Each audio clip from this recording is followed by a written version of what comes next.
Welcome to the 2021 Violence Prevention Awareness Series seminar, Tipping the Scale, Deconstructing Race and Racism. My name is Jason Carter, manager of the City of Santa Rosa's Violence Prevention Partnership, which launched in 2003 as the Mayor's Gang Prevention Task Force, supported by the Santa Rosa residents through the approval of the 2004 Measure O, a 20-year transaction and use sales tax that provides revenue to the City of Santa Rosa's police, fire, and violence prevention efforts. All three of these entities utilize Measure O funding in unique ways, with the partnership having evolved into three core pillars: investing in, leading, and educating through community collaborations. Guided by the strategic focus areas of school readiness, street outreach and mediation, student engagement and truancy prevention, and workforce development, the partnership administers the Choice Grant Program, which has invested over $10 million into local nonprofits, schools, and community-led initiatives, as well as the facilitation of various cohorts, both at the policy and operational levels, in addition to partnering with local organizations to host educational and civic engagement opportunities for youth, families, and partners, such as with today's seminar that will continue to push the equity needle here in Santa Rosa and the greater Sonoma County. At this time, I'd like to introduce the chair of the partnership's policy team, Councilmember Tom Schwedhelm, a long-standing advocate in cultivating a vibrant, resilient, and livable city through collaborative efforts and community resources. Councilmember? Thank you, Jason, for that very warm Wednesday morning introduction. I would like to thank everyone who has made the choice, and that's a key thing for me. You made the choice to be here with us this morning.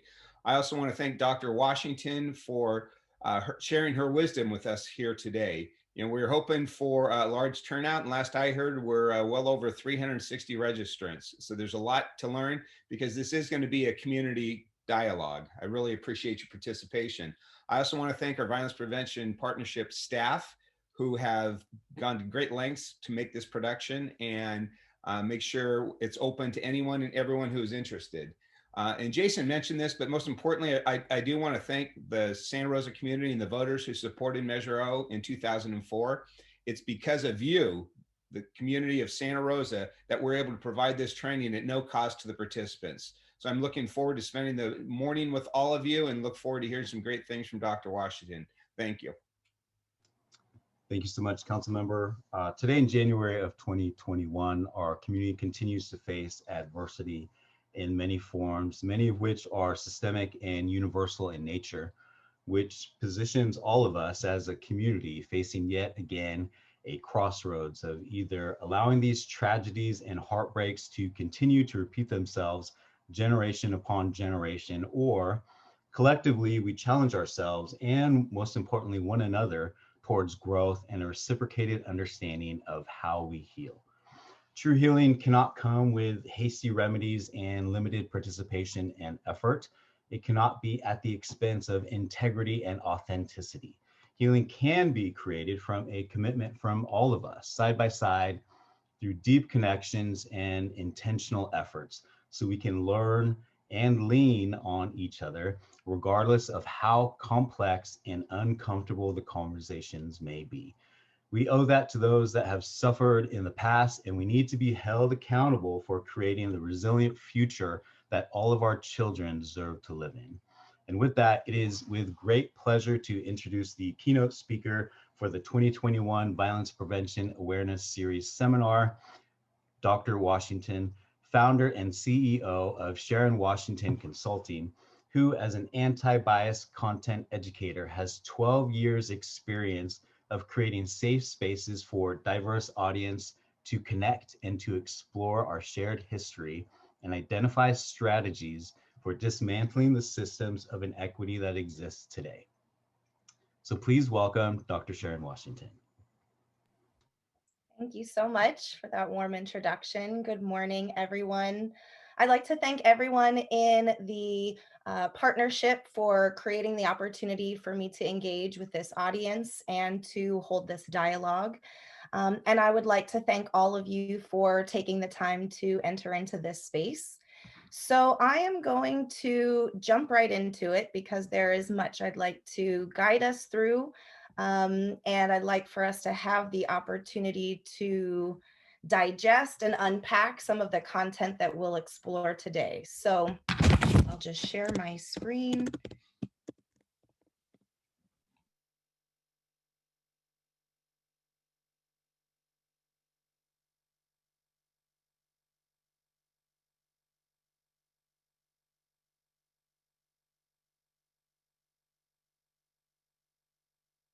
Self-reflection around identities, how they intersect, and how we can really center ourselves in the presence of our identities as we talk about race and racism and our shared history. I will unpack some key elements of the social, political, and historical context of how race was created and how it came to be that we inherited it. I'll explain structural violence and racism as drivers of inequities, social inequities, and given my background in public health, the health consequences for populations of race and racism. And then we'll talk about unconscious bias and racial microaggressions and how those impact Black, Indigenous, people of color communities, particularly through racial trauma. So I just want to also preface and offer some expectations around what this session will not be. So it's not going to give us all of the answers of how to solve all the problems of racism in our neighborhoods, in our workplace, and in the world. We got less than 3 hours. I'm going to give you a lot of context, a lot of opportunity to reflect, but not all of the answers just today. We are not here to condemn any individual on this call, any individual in this world, and any particular group. I am going to guide us through a critical racial analysis of our shared history and provide us with some understanding of the implications of that history on people today and dynamics in our communities and our workforce today. But it's really important that we allow ourselves to be present with the information and with the dialogue and not take it personally in a way that invites us to shut down. And it's also not the equivalent of a full day training, a full semester course, a master's degree or doctorate. You know, it's a valuable dialogue for some of us. Maybe it's our first introduction to really unpacking what race and racism is about. But I just like for us to be clear about what this opportunity can offer and where some of those boundaries exist. So, to invite us into a space where you feel safe enough to really critically and thoughtfully reflect on your own identities and give yourself permission to jot down those reflections, to really be present to receive and engage with our shared history, rich with trauma, rich with oppression that we really need to come to terms with. I like to create what I call safe and brave space agreements. And so these are agreements that I ask that we embrace and internalize within ourselves. And then those of us that are in this space that will offer comments and questions and contributions, that we hold each other with these agreements. And so the first of those is to engage in this conversation with love, compassion, and respect. First and foremost, for yourself as a person who wakes up every day probably aiming to contribute something positive to your family, to your workplace, to the communities that are served in the work that you do. Hold each other in this conversation, including myself, in love, compassion, and respect. All of us are humans, all of us make mistakes, all of us have lots of room to grow, particularly as it pertains to race, racism, bias, allyship, right? And allow each other to be able to learn and grow and to ask questions in this space and meet everyone with love, compassion, and respect. Then I'd like for you to extend love, compassion, and respect to the communities that are most negatively impacted and burdened by the history of racialized trauma and racism. And especially in the times of, 2020 and community uprisings. And, we can sometimes find ourselves frustrated with, how communities speak up or how young people take it to the streets and find ourselves um, in a place of critique rather than compassion. And so for those communities that have inherited the burden of racial trauma, I'd like for us to really extend love, compassion, and respect to those communities. Then I'd like for us to hold with love, compassion, and respect those communities and individuals who benefit most from the status quo, who are most invested in systems of oppression. And sometimes I lose people there because that might feel harder or less understandable to kind of sit with. But I offer that because those people, those agents of change who are most invested in the way that things are, even though the things are hurting people. The best way, in my opinion, to invite those people to expand their understanding, to deepen their empathy, and ultimately to divest from systems that are perpetuating harm to groups and communities. If we meet people with humanity and with love, compassion, and respect, it breeds more of a foundation for behavior change. As people post comments or questions, although we all identify with various group identities, speak for yourself, and we don't have to speak on behalf of or ask questions on behalf of entire groups of people, but just speak for yourself and your own experience. Much of the history that I will guide us through has not been included in our formal education. And so, sometimes when we have a sense of what things are or have been, and then we learn new information, it can feel we can respond with rigidity. And so I'd like to invite folks to have an open mind to, engage with this dialogue with curiosity and with loving inquiry about what is new and about what is different from what you've understood. And we don't have to judge each other, judge myself in this space. We don't have to make conclusions about who people are or what they, must be coming from to say what they say. Let's just be curious and be open so that people can have the space to learn and grow. As we hear from folks through comments and questions, let's trust in people's positive intentions. Although if people, misuse terminology, we can certainly hold people lovingly accountable and compassionately accountable for the impact if people say things that are outdated or ask questions that feel like they're triggering in some kind of way. But we will trust that everyone is here because we want to learn, because we want to grow, and because we want to contribute to healing and solutions. And so we will allow messy thoughts, offer constructive criticism, and the construct of race and the experience of racism is so deeply ingrained in people's socialization, how we perceive the world and how we perceive ourselves. So this kind of dialogue, this kind of self-reflection, this kind of learning, and this aspect of our history, I really challenge you to move beyond engaging with it like intellectually, like it's an intellectual endeavor, and really open up your heart, open up your spirit, and be vulnerable to seeing yourself in our history and seeing yourself as a contributor to our solutions. So if we can all kind of like breathe in on those agreements, and although we're not seeing each other or interacting directly, if we can all, genuinely commit to sitting with ourselves in our own space with these agreements as I move forward. And even with that, even with a set of agreements, and you're all in your own private space or separate space, and you can really have the capacity to process as you need to, at different times, you may feel uncomfortable. And I would say for different reasons, people may feel different levels of discomfort around the content, around relating to the history, and may want to separate ourselves or distance ourselves or disagree even.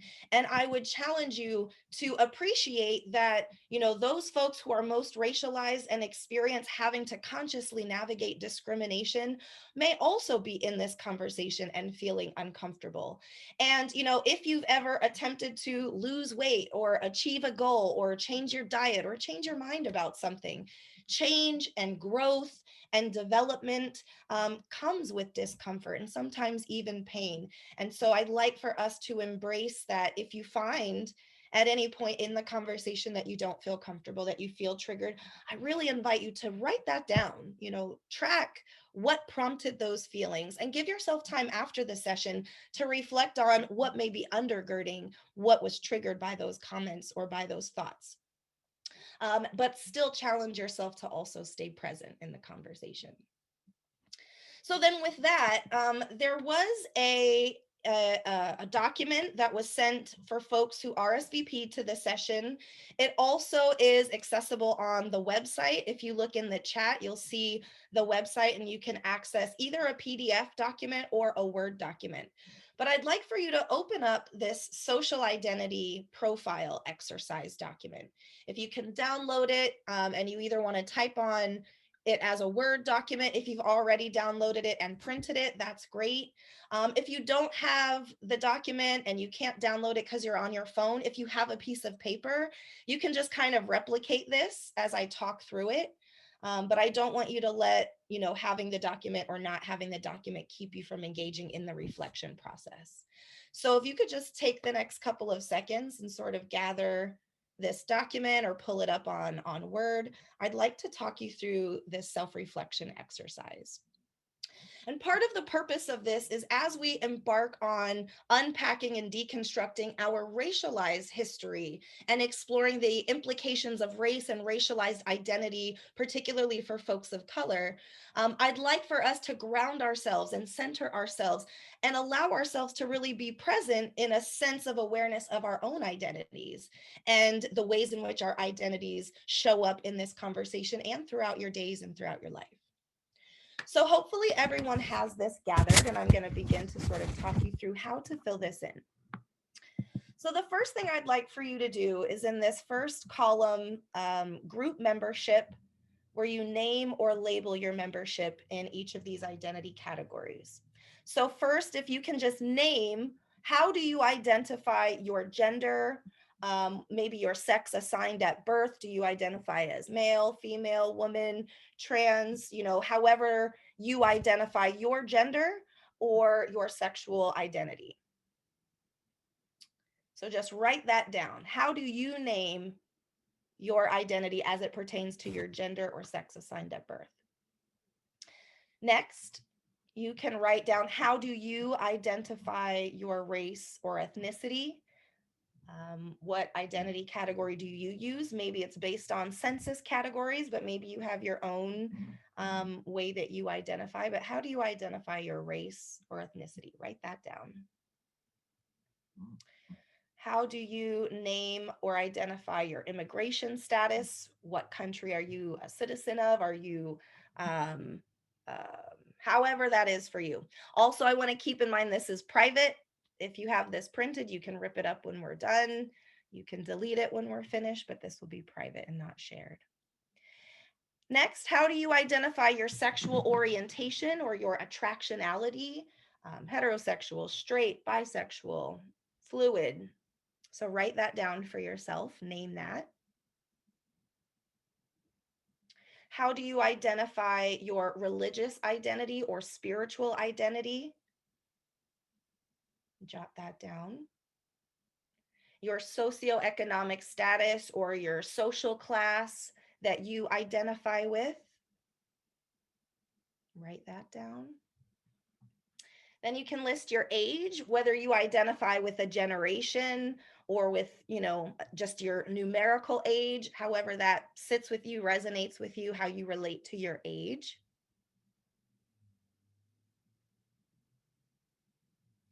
Then if you can note your physical cognitive ability, some people have sort of invisible learning disabilities or less visible physical disabilities. Maybe you have diabetes and people do or don't know that, but it's a significant component of your life. How do you, or even if you have diabetes, but you identify as a physically able, unaffected person, how do you identify with your physical cognitive ability status? Then you can list which country you're a citizen of. Maybe you have multiple citizenships, but how do you relate to that aspect of your identity?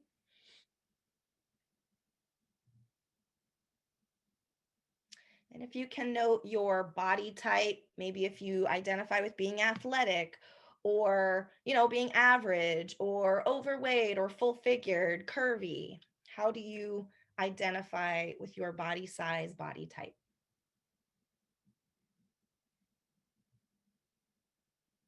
And I know I'm moving quickly, so feel free to, continue to fill in these spaces at your own pace.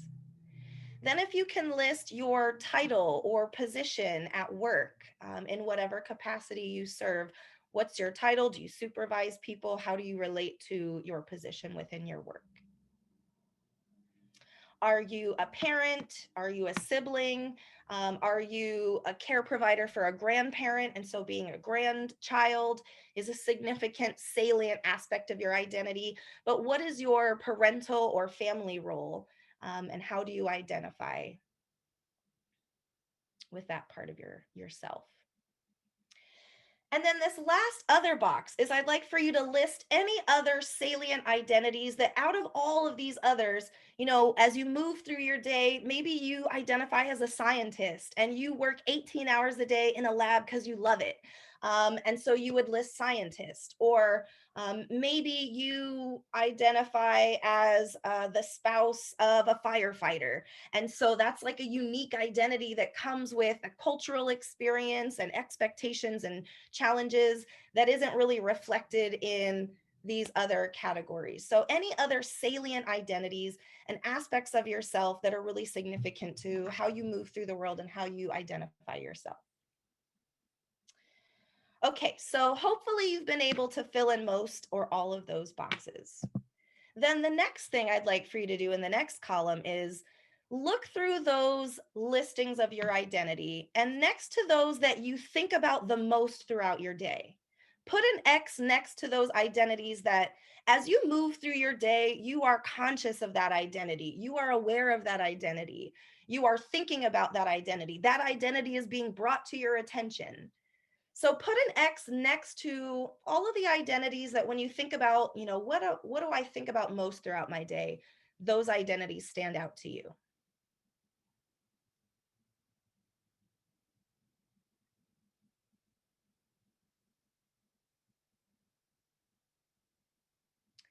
And as you move through that, I'd then like for you to look at your identities and put an X next to in the 1, 2, 3rd column over, which identities do you think least about throughout your day? Once you wrote them down, you're like, oh, I never consider that. I've never put a name to how I identify that. Well, probably you don't think about that throughout your day. And so you could put an X next to that.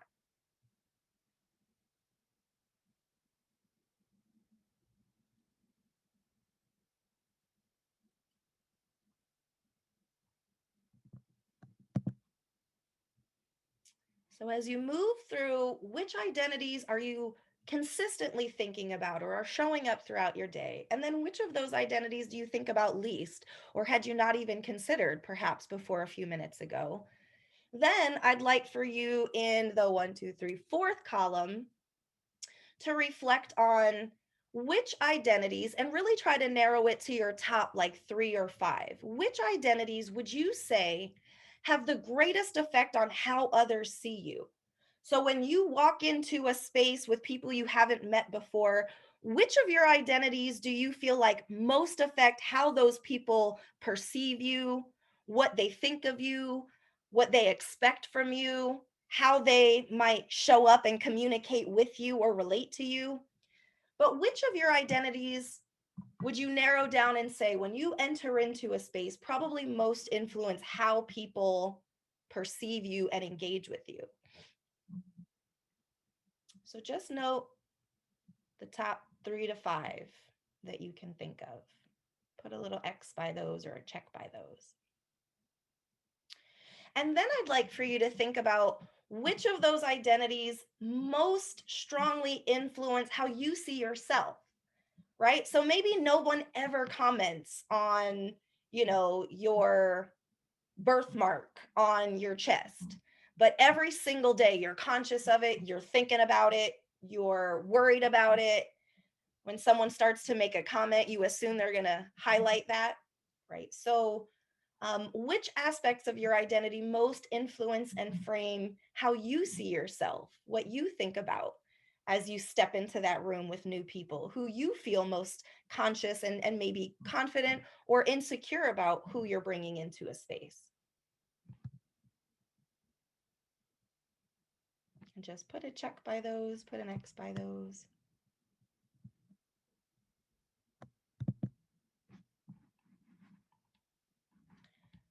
So then next,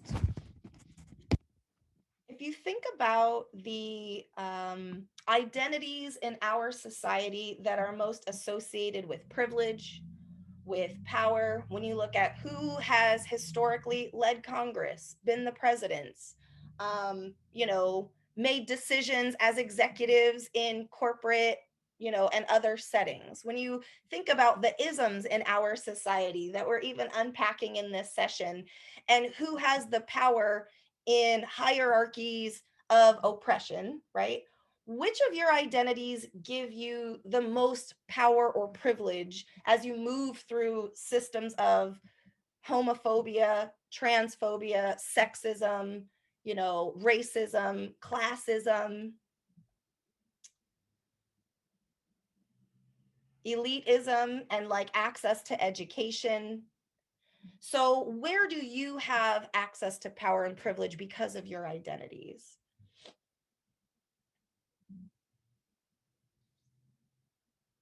Next, I'd like for you to check with an X, with a check, which of these identities that you've listed do you have your earliest memories of? When you think of yourself as a child, you're as far back as you can remember, which of these identities do you remember being salient to you when you were young?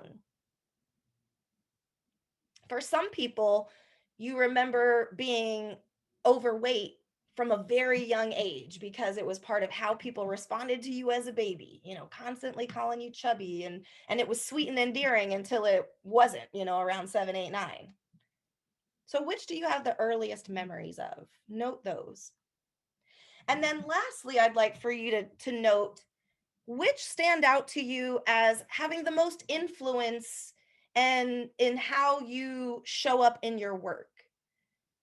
Maybe it aligns with the identities that have power and privilege, but maybe it doesn't. Maybe you're a person of color and you work in a nonprofit that serves youth of color, and you don't have power and privilege in society as a Black male or as a Latina woman. But in this dynamic working with young people, it really influences how the young people show up to you, share with you, are transparent. So which of those identities would you say most influence your work and your involvement in your profession? So take one moment to wrap up your thoughts around that.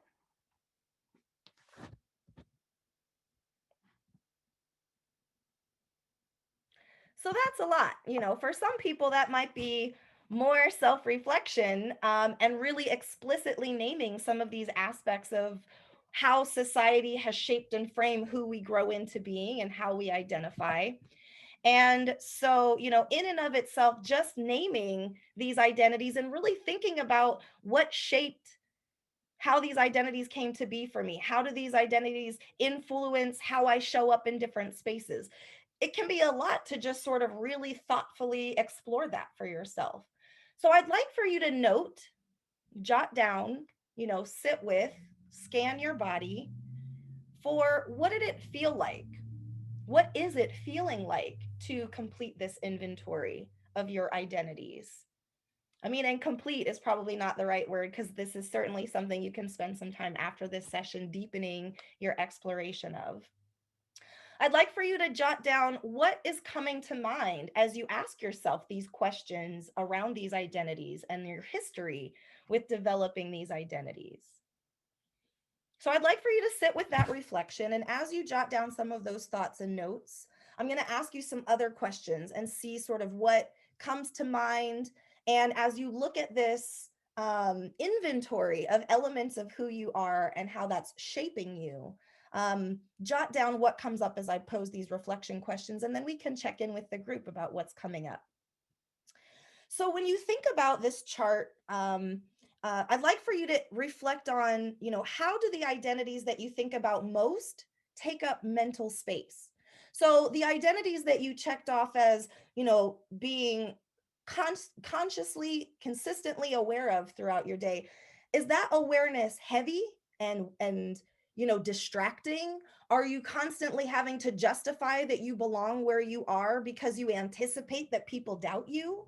or don't believe that you should be there. And so the mental space that it's taking up for you to be thinking about that aspect of your identity is laborious, right? It's like labor, it's intensive, it's distracting. Or, is it fatiguing to have to always be thinking about your physical disability that other people aren't thinking about? So when they say, oh, we're going to meet over here, like, have they thought about, is there a ramp? Am I going to be able to sit down? Do you use these identities that you're constantly thinking about to benefit you? Are you leveraging it in your dynamics with people in order to achieve a goal? Not to say that that's right or wrong, but it's just something to pay attention to. If these identities that take up a lot of mental space, whether that mental space is being used in a fatiguing way or one that is energizing or beneficial. And, what is the significance of the identities that you think of the least? As you move through your day, how do the identities that you're not really thinking about, or maybe have never had to think about, how is that showing up in the population that you work with, your team members, right? The people who report to you, the people who are served by the agency that you work with, or your patients or clients.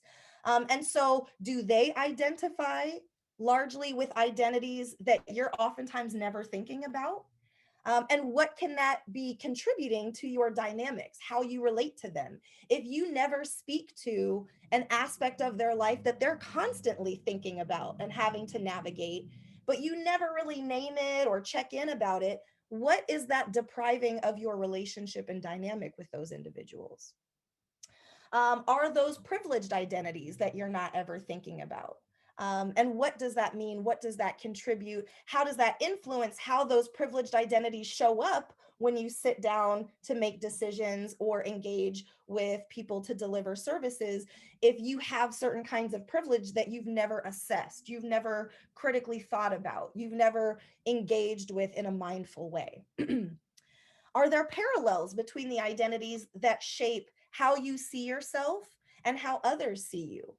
Or is there a disconnect? So, for example, I have an autoimmune disease that I experienced as a child called linear scleroderma, and it affected the left side of my face. And I've since had surgeries and addressed this, difference that I have about how I look.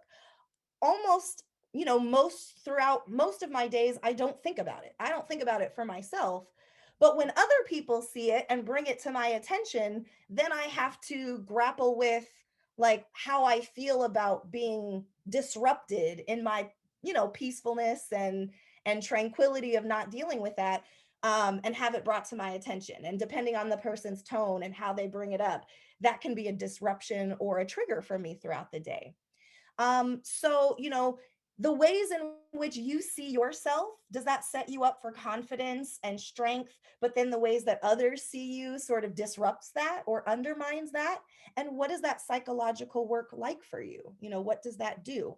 Maybe in contrast, you see yourself as very egalitarian, very open, very friendly. Anybody can ask me anything. And what other people see is that you are tall, you are white, you are older than 60, and people don't feel comfortable telling you about certain things that they can't tell whether or not you're really well versed in or open to. Right. So that's some of the value of really thinking about how you show up and how people perceive you and how that's aligned or perhaps distinct.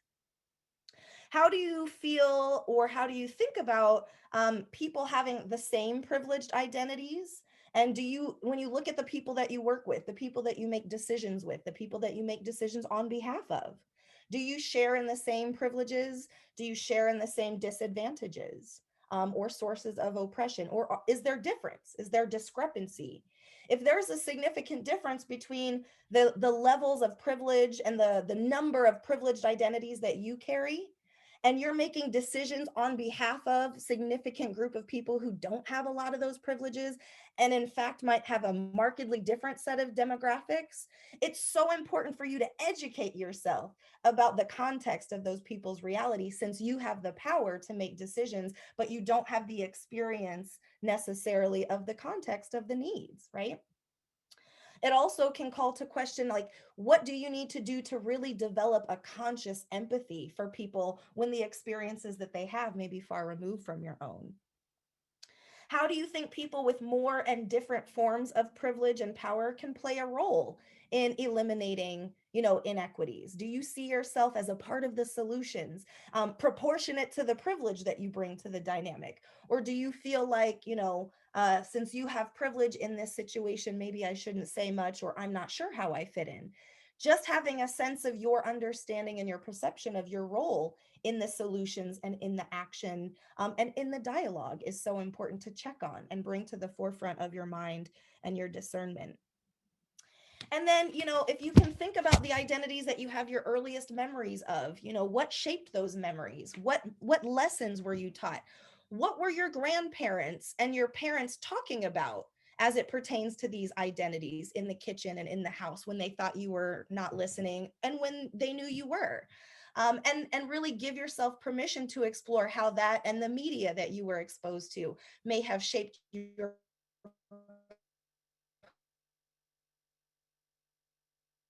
perception of communities today, and stemming from our shared history. So with that, I know that was a lot to ask you to explore, to jot down, but I'd like for you to, share some of your thoughts, what's coming to mind, what insights maybe came to mind through not only the inventory itself, but your reflections. And I'd love to check in with Geraldine and Julie and see if there's any questions or comments. Hi, Sharon. Currently, we don't have any questions or comments in the chat, but I'm sure that all of the attendees will be writing something soon now that this slide is up. So maybe we can see what some of the reactions are. Mhm.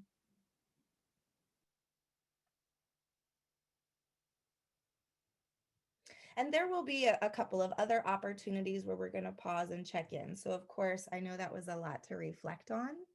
But if you have any burning thoughts or aha moments, then you're welcome to share in the chat now.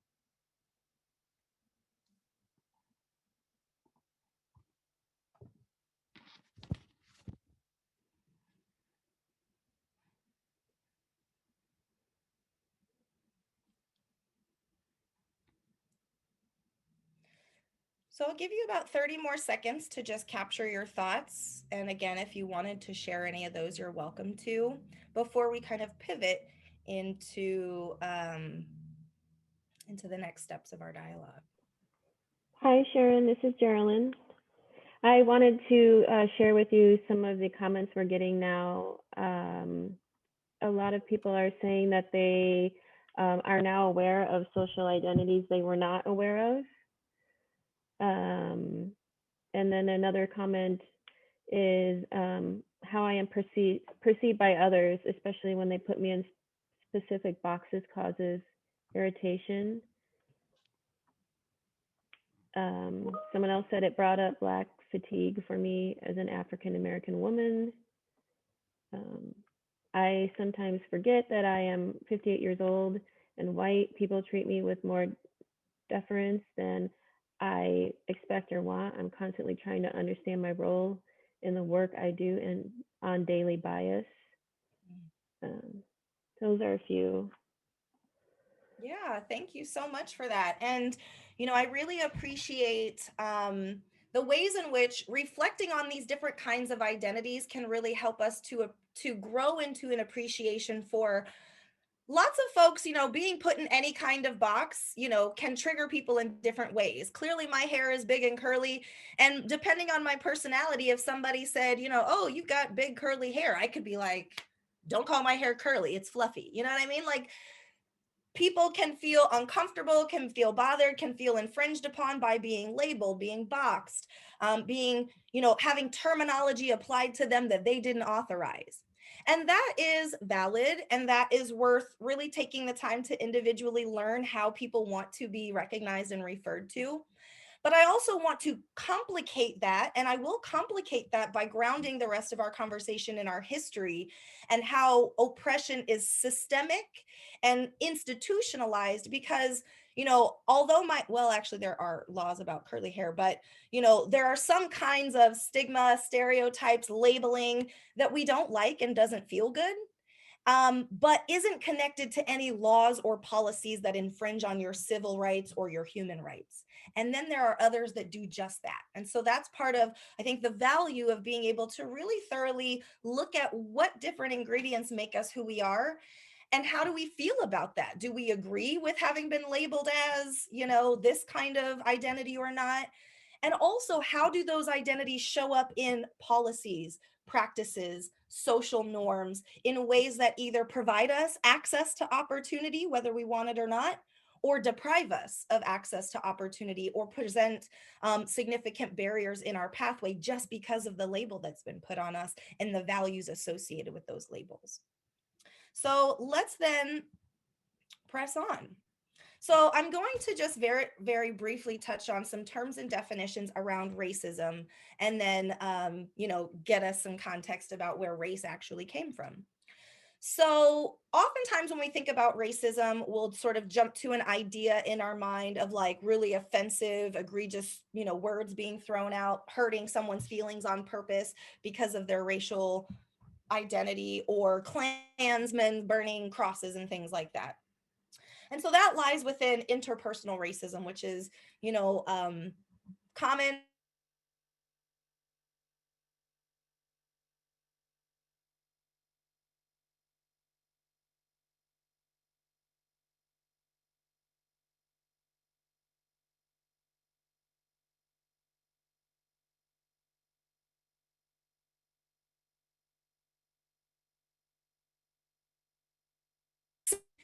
through their protocols and norms, the cultural representations that we see in our media, in our politics, in our national platforms, and the ways in which our social norms, our cultural norms, and the systems that we have to navigate in order to function in our society and in our government, how all of those systems are built with racism, sexism, and group inequities included in the constructs of how those systems work. That's what's being named with structural racism.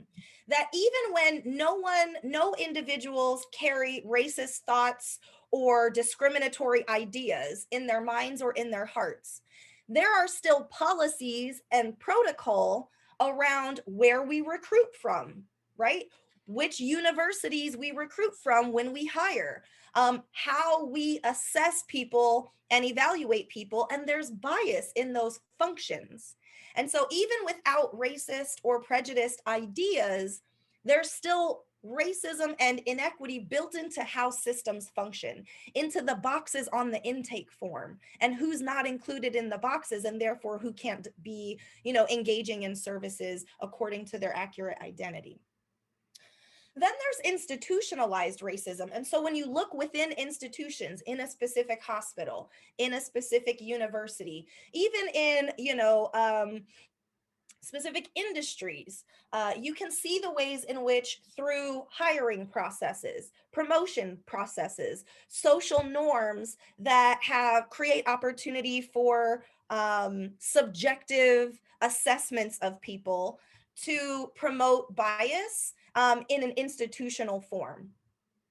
And so we then have to not only look at changing people's minds and educating people, getting people exposed to difference so that they can get beyond their interpersonal biases and prejudices, but also look at our policies and our procedures and the impact of those policies and procedures and how they might promote or inhibit diversity, inclusion, and equity. We've mentioned the interpersonal racism and bias, which is in between people, the things we say, the way we treat each other. And then another layer to racism that oftentimes goes unmentioned is that of internalized racism. And that's the ways in which people who are most racialized, Black, Indigenous, and people of color, we are also socialized into a media that typically up until the last 10 15 years has depicted criminality in very melanated ways, presented violence and dangerous neighborhoods in very racialized ways, and we internalize that. as people of color, as Black folks, not ever having a Black male teacher or a Black teacher who looks like me and who can show me consciously and unconsciously that I can also do that. Not having those kinds of representation because of the legacy of racism perpetuates psychological trauma that then shows up in people's behaviors, people's attitudes towards other people of color, as well as towards other marginalized groups through what's called horizontal oppression. And so internalized racism speaks to the ways in which people of color, people who are racialized, internalize those derogatory, devalued ideas about themselves and people like them. And that shows up in our behaviors in various ways. So that's, understanding racism and how racism shows up as a dynamic on various levels in our society. But undergirding that, like, what is race? So oftentimes I hear from people, I've heard that race is a social construct, not a biological construct. And that's good because that's true. But we're almost never taught, well, then who constructed it? And why? And if it's not a biological construct, why do I check the box for race when I go to the doctor's office? And why do doctors, when they run labs and diagnostics tests, incorporate race as a scientific variable when there's nothing scientific about how race came to be formed? So it's really important to unpack what is race, because we're starting to say what race is not. But if we don't explain, well, what is it, then it's difficult to sort of know how to navigate race and how to utilize it to help eliminate inequities, but how to not overly utilize it and perpetuate stereotypes and injustice. So Dorothy Roberts, who's based at UPenn, she has written extensively about race-based medicine and the misuse of race as a scientific variable in research and healthcare. And she describes how the first step of creating race, dividing human beings into these categories, is a political practice. It was a political practice when people began to do it. It was being done for political purposes that we'll explore and for economic purposes. She says race is very real as a political grouping of human beings, and it has actual consequences for people's health, wealth, social status, reputation, and opportunities in life, which we'll describe in this session.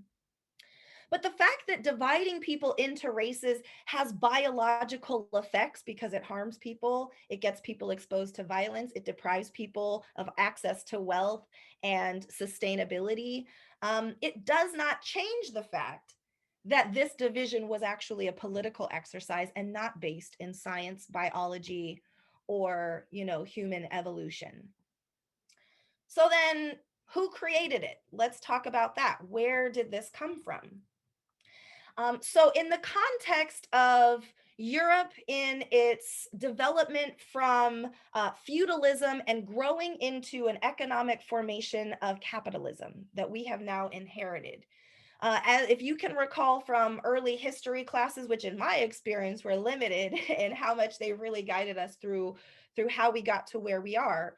But as Europe was growing this economic experiment of capitalism, they sent explorers around the world looking for resources that could, build this economic adventure of capitalism. And so Francois Bernier was one of these initial explorers and thinkers and reflectors on the diversity of the world that Europeans encountered when they ventured out looking for resources. And Bernier in his piece on A New Division of the Earth. So it's in the title that his perception of the diversity of human beings, he's framing it through the function of dividing people. So let's start with that. He offers the longest sentence I've ever read. It says, "For although men are almost all distinct from one another as far as the external form of their bodies is concerned, especially their faces, according to the different areas of the world they live in, and while they differ so clearly that people who have traveled widely can thus often distinguish unerringly one nation from another." So, everyone on this call has a different face and looks unique because we're all different. But people who live in Eritrea look markedly different from people who live in Ghana, who look markedly different from people who live in Taiwan. That's what he's saying. Nevertheless, I have observed that there are in all, of all that diversity I just named, there are in all 4 or 5 types of race among men whose distinctive traits are so obvious that they can justifiably serve as the basis of a new division of the earth. So, although in a sea of faces, everybody's actually completely unique, and I can cluster those unique people into like many regions, like many regions that reflect a kind of like visible diversity across regions around the world. But even still, I'm going to lump all that into 4 or 5 groups. And we still, hundreds of years later, have those 4 or 5 groups on the intake forms at the doctor's office, right? On the loan forms when you're applying for a mortgage, right? Or a job. So we see from one of the original thinkers who was saying, who was not only labeling the identities of racial groups just from how he looked at people, but then saying, the ones that look a lot like his mother and his, the women where he comes from are the most beautiful. And the ones who look the least like the women that he comes from are the least beautiful. And so he places these judgments and moral values, and we've inherited this division of humanity all these years later, not scientific, purely based on observation and their own values. So if we see that race is generated from these kinds of ideas motivated by economic gains for a specific group of people, I want to unpack the ways in which these ideas became integrated into how our systems function, particularly in the United States. So when you think about the various aspects of our society that govern our nation, our economics, our science, our politics, our law, our media, our religion, I'm just going to highlight a few sources of examples of evidence, of highlights of how these ideas and foundation of racist division from the founding fathers and mothers of our societal experiment that we've inherited, how racist and divisive and oppressive ideas turned into policies, practices, and norms in the various industries and institutions that we rely on to govern our society. Now, feel free to, I can't speak in depth on all of these things, so please note what stands out to you and things that you weren't familiar with, and let that guide some of your own research. So economically, the construct of race as a justification for dividing human beings is directly associated with the economic gains that came from colonizing Africa and leveraging the human and natural resources of that continent. Same with South America, same with North America. And so really owning the economic drive for creating chattel slavery, which, some people will say, well, all humans and all societies have experienced slavery. Well, only in modern society through chattel slavery in the transatlantic slave trade did slavery become, for the first time in human history, something that was lifelong servitude that would be passed on to your bloodline. When indentured European immigrants came to America, they had servitude for typically 5, 7, possibly 10 years. Then, they were free to, if they could, pull themselves up by the bootstrap that maybe they have, maybe they don't, and enter into society. But for enslaved African people, chattel slavery was the most violent form of slavery that we've seen depicted in human history, as well as it was attached to lifelong servitude that would be transferred to one's offspring if they came from a Black mother or were considered to have what was called one drop of African blood. And this notion of economic investment in taking of land, in occupying space, destroying communities and civilizations for the economic and social gains of one group at the expense of others, we see transfer into the expansion west. And further sort of aspects of our shared history that created the foundation of the economic vitality of this country that we all benefit from living in. So this chart takes that sort of historical context and offers a depiction of what that looks like and translates into today as far as inequities. And so we understand that people with lower earnings have a harder time saving money, right? And accumulating wealth and then transferring wealth to their children. And so if entire groups of people, particularly based on race, were deprived of, were kept from being able to earn money, for hundreds of years. People of African descent in the United States, their labor status was free for multiple hundreds of years. So while other people could maybe start a business, maybe live off of a small plot of land, put in hard work and save up a little bit, there were entire populations of people who were not allowed to do that legally for many, many generations. And then having generations come out of enslavement into sharecropping, of which you cannot really earn savings, and second-class citizenship where we couldn't get jobs. And so this understanding of the influence of depriving people of the ability to earn and to save creates wealth gaps that we have inherited. And so today we see that white men on average make and acquire about $2.7 million of earnings in their life, compared to 1.8 million among Black men, compared to 2 million among Latino men. And then you see the gendered complexity, the intersections of the gender dynamics of sexism wrapped up with the disparities in income. And so when we think about if men and women are doing the same jobs, we are inheriting systems that allow for those income inequities to persist, which will then exacerbate and maintain wealth inequities. And so we also see, looking at this image, which is a depiction of sort of a lifespan tracking of wealth accumulation for people born between 1943 and 1951 as they aged, and looking at it according to race. And so we see that white folks within this population in their 30s had an average of $147,000 more in wealth than Blacks of the same age, 3 times more wealth than Blacks of the same age. And that's not in a vacuum from a legacy where Black folks were literally not allowed to make money from their labor, yet were forced to provide labor to build the foundation of the country for hundreds of years.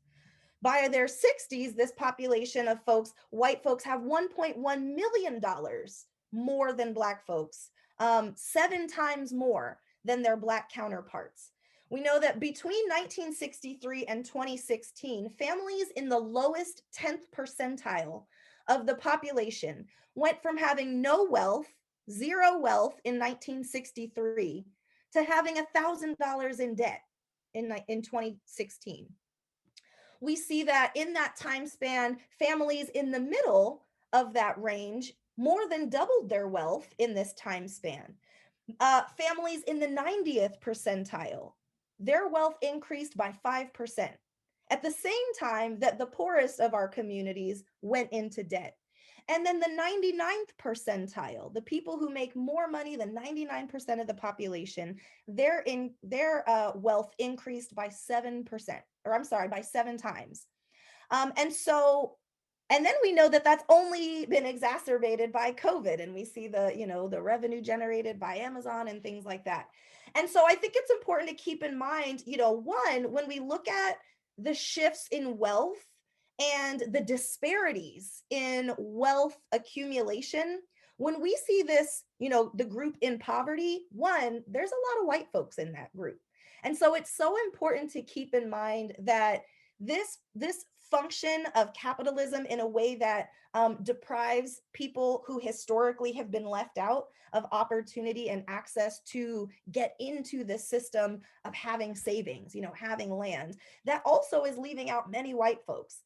And the disproportionate representation of people of color and the descendants of African slaves in that 10th percentile reflected in poverty, that is something that has racial implications, implications from enslavement and government sanctioned second-class citizenship. And that is what has to be rectified if we are going to really heal our nation of the burden of the inequities and, of course, the individuals and families that have inherited these inequities. Talking about science and thinking about the ways in which science has been, utilized throughout the years and throughout the development and evolution of scientific and medical thought and practice, race and racism has been utilized all throughout the development of scientific thought and empirical study. And so in the 1800s, science and social science was emerging in Europe, and many scholars and thinkers were talking about what happens when races meet and mix.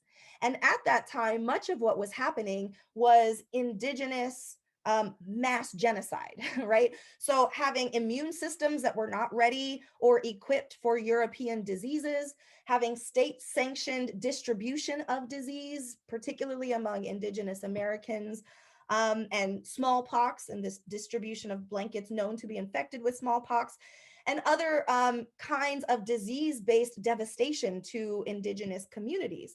So rather than recognizing that the presence, of the Europeans was contributing to that death, scientists were instead justifying the mass deaths and normalizing it through an analysis of it being natural, right? And that, colonization brought severe devastation to many indigenous and African communities. And so the use of science was foundationally really to justify why that was happening, why that was okay. So in 1864, W. Winwood Reade, who was one of London's geographical and anthropological leaders and thinkers, he said, England and France will rule Africa. Africans will dig the ditches and water the deserts. It will be hard work and the Africans will probably become extinct. We must learn to look at the result with composure.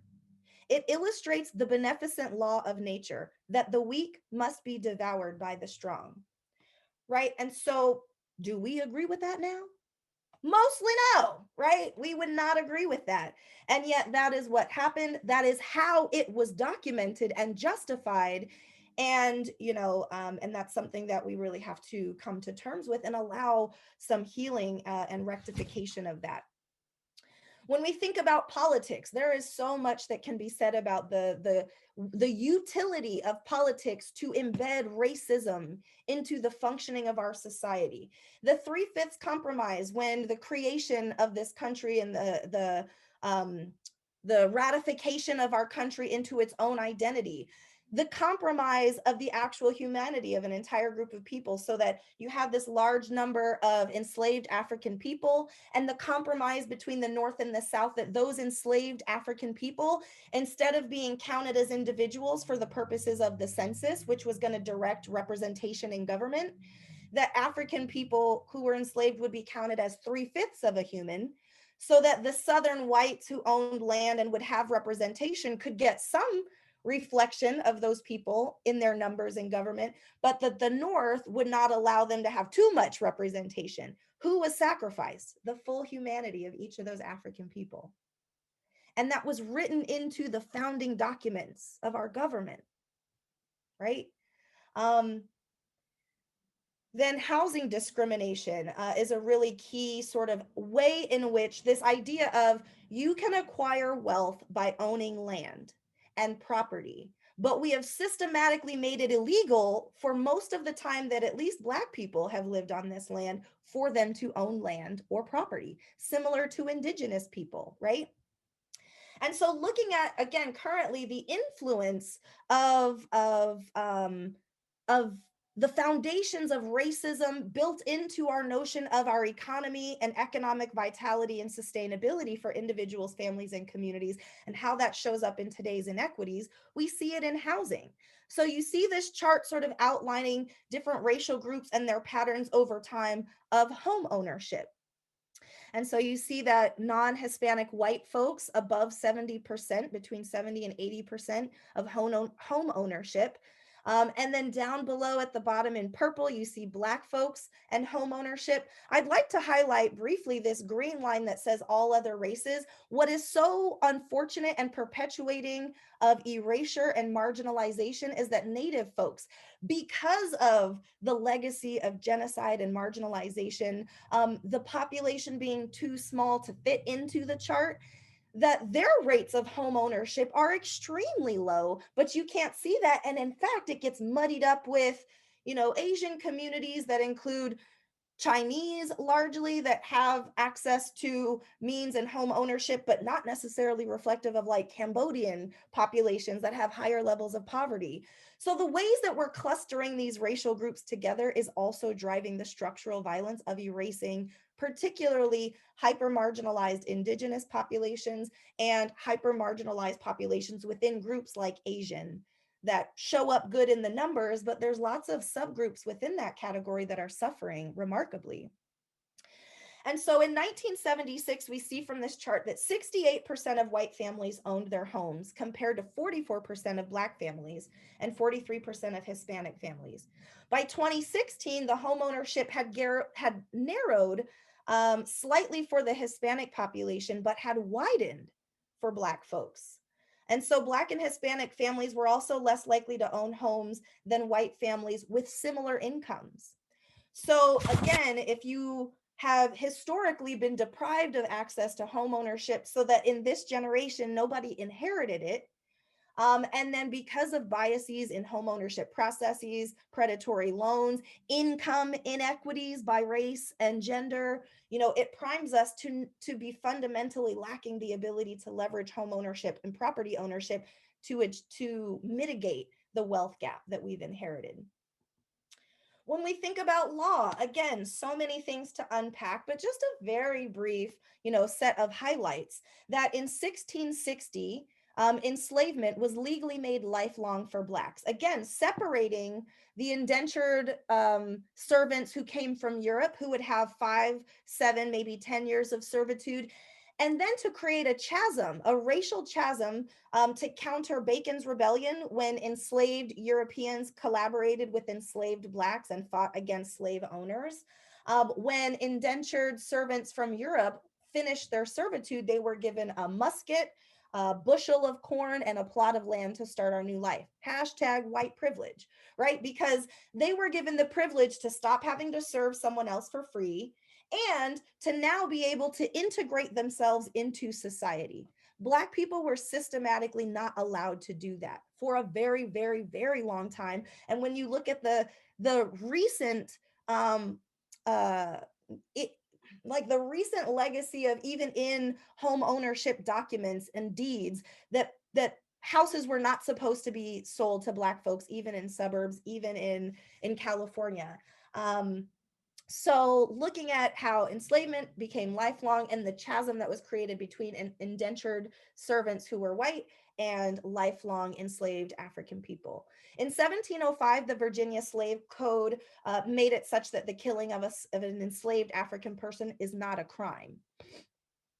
All of that was before we even formed the United States. So before we had even formed the identity of this country, the laws and policies were already in place for quite some time that Black people in particular were dehumanized, devalued, were property. Indigenous people, you can kill the Indian and save the man. And so all of these policies, practices, and norms were well in foundation and in function by the time we formed an identity of an independent country that was built on equality for all. And then after writing those words down in 1787, even still the 3/5 compromise took place. And so there's no sort of wiggle room around, as this country was founded, actions were explicitly taken to maintain inequity and racial group division and oppression, even as we were entering into the language of freedom and justice for all. And so I'd like to just highlight that Virginia Slave Code of 1705 because it's so unfortunately relevant even still today. And so by 1700, the numbers of enslaved African people were vastly, increasing. There were sex farms in which the purpose of the farm was to mate and procreate African people to give, more people ownership. And so this growing population of people and potential representation of Black folks, but also how does that influence the power dynamic of this minority of people who are white and land owning? And so in 1705, Virginia compiled a number of slave codes and laws that were ultimately considered the slave code and served as a formula for many other states. And so some of the language from this Virginia slave code says that all servants imported and brought into the country who were not Christians in their native country would be slaves. So that includes the indentured servants.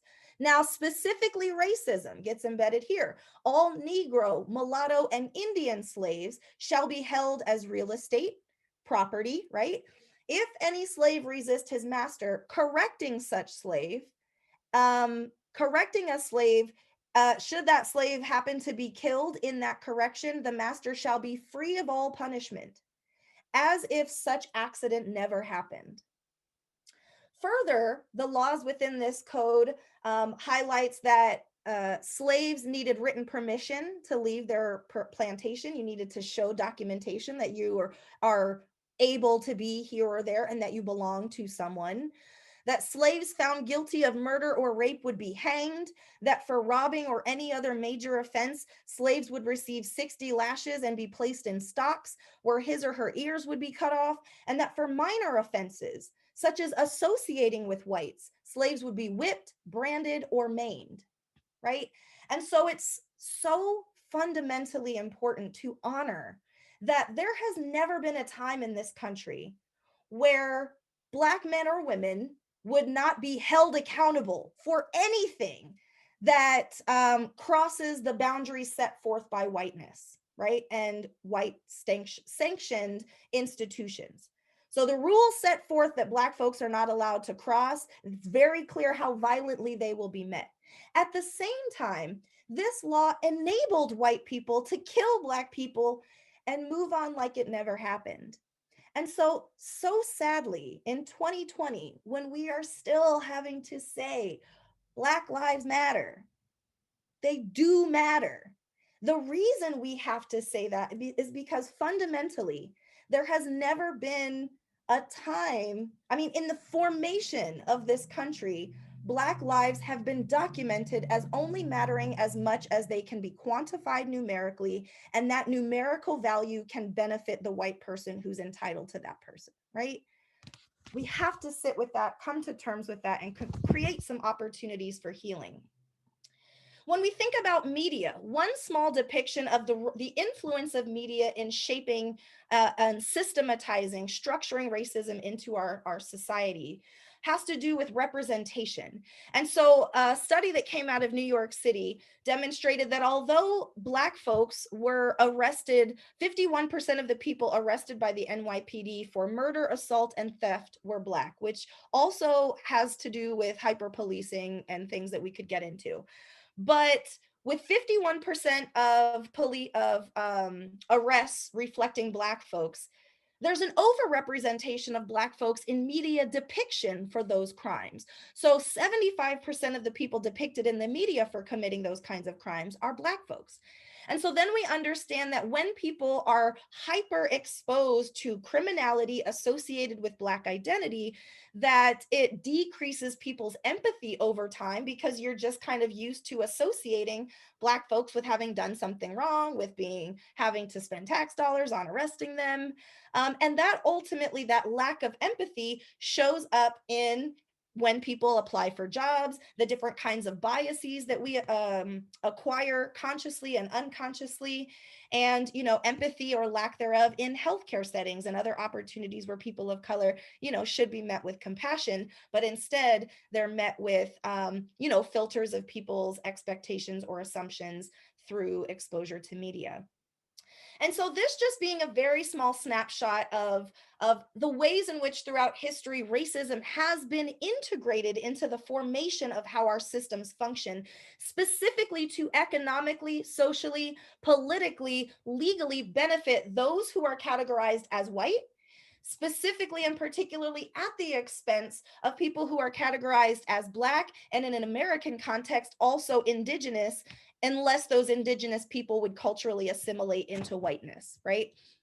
So when we talk about racism, it's not something that it's just, everybody could be racist, or, if you have a judgmental idea about someone because of what they look like, that's racism. We really have to honor the ways in which racism was created with particular thought processes, moral values, ethical implications, and then those ideas drove the formation of all of the structures that we have inherited to govern our society.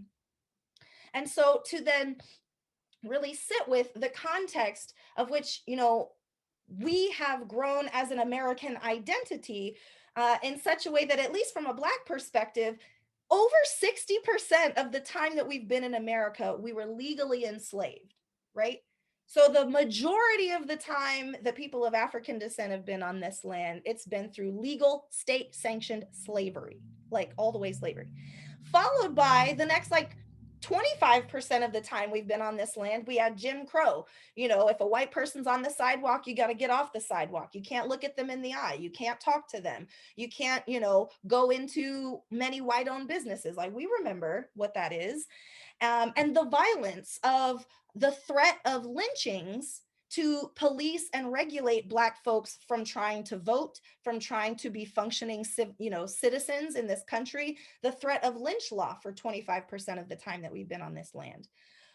Post civil rights, there was a couple of years that, we started to see, the Little Rock Nine, desegregating this school and that school and starting to see people fighting to get some jobs before the war on drugs set in, which ultimately very much targeted Black and brown low-income inner city communities that were already struggling to uproot from the origins of poverty that our race sort of situated us into, and segregation had forced us into. And then you compound the war on drugs with now the pandemic, the HIV epidemic that happened in between that very much devastated Black and brown communities. And so really allowing ourselves to appreciate the deep magnitude of this history and how present this history persists, not only in the issues that show up in our communities, but how people navigate those issues and respond to those issues with trauma, and with a sense of it's time for this to change and we no longer want to wait. And so I like to really challenge folks when we think about social inequities and health disparities that we don't just focus on what some of the empirical literature probably finds as easier to assess, like let's measure discrimination and how that affects blood pressure and stress levels. That's easier to quantify and to measure. What's more difficult to measure is like, what is the contribution of the historical trauma that undergirds people's current day discrimination and the stress that we carry? How do we account for, how do we rectify, how do we bring balance and justice to the legacy of historical trauma, the leveraging of the legal system to perpetuate racial group inequities? How do we atone for the intergenerational poverty that's been intricately linked to the racial identities of people who have been deemed Black, Native, Asian, etc.? And then how do we grapple with and support individuals and communities that do have direct exposure to discrimination, to shared trauma, to mental health issues as a result of our racialization and the forms of oppression that we experience? And so oftentimes, when we think about history, especially because of the ways that it's taught to us in America, it feels very long removed. We got these black and white pictures, but now, we've got, in color with filter. And so that feels so far into the distance. People will say, why are you still complaining? It's not the 1950s. But I'd like to just, remind us that when we look at Black folks having to drink from separate water fountains, making it clear that you don't serve Blacks or Mexicans, having the Chicago police shoot up and kill Fred Hampton while he was sleeping with his pregnant girlfriend, these protests against desegregating public schools, it feels very far removed. And the 50s and 60s sound so long ago. But if we keep in mind that the young children of the mid to late 50s and early 60s are still in the workforce. I've talked to them, right? Like they are supervisors, they're managers, they're superintendents and principals, right? They are hiring and terminating and advising and mentoring, right? They're still in the workforce. It's black and white pictures, so it feels like a long time ago, but they're still in the workforce. They're still living, which means that those black and brown children that were hosed, that were bit by dogs, right? Ruby Bridges, who desegregated her school, still alive, still in the workforce. So it's so important that we honor and we contend with This is not history that is removed from me. This is history that I've inherited and that I am writing right now. I am engaging in, I am advancing these chapters of history. And so the flip side to the coin of the trauma and the manifestations of disparities for folks of color when we think about race and racism is that of racial privilege. You know, because of your race, because you're white, in a racist society that's hierarchical with white folks conceptualized as superior and people of African descent and Black considered most inferior, and other groups of color kind of labeled by different scholars over time at different levels within the middle of that hierarchy. That to be white means that historically, systemically, resources have not been deprived from you. Now, if you are Irish American, if you were German American, if you were Jewish American, there have been times, especially in our early formation, of whiteness and of this country, that those groups were not included when whiteness was constructed. White Anglo-Saxon Protestant land-owning men was really who white was attributed to and provided privilege for. Now, over time, that whiteness and the privileges were extended to these other groups so that Jewish people could be considered white and Irish people could be considered white, and they could be given access to cashing in the GI Bill if they fought in the war. The Black veterans were not allowed to cash in the GI Bill and, you know, invest in property and create the suburbs. But those newly white, you know, European groups who had been otherwise treated disparagingly, they got access to that privilege and those resources.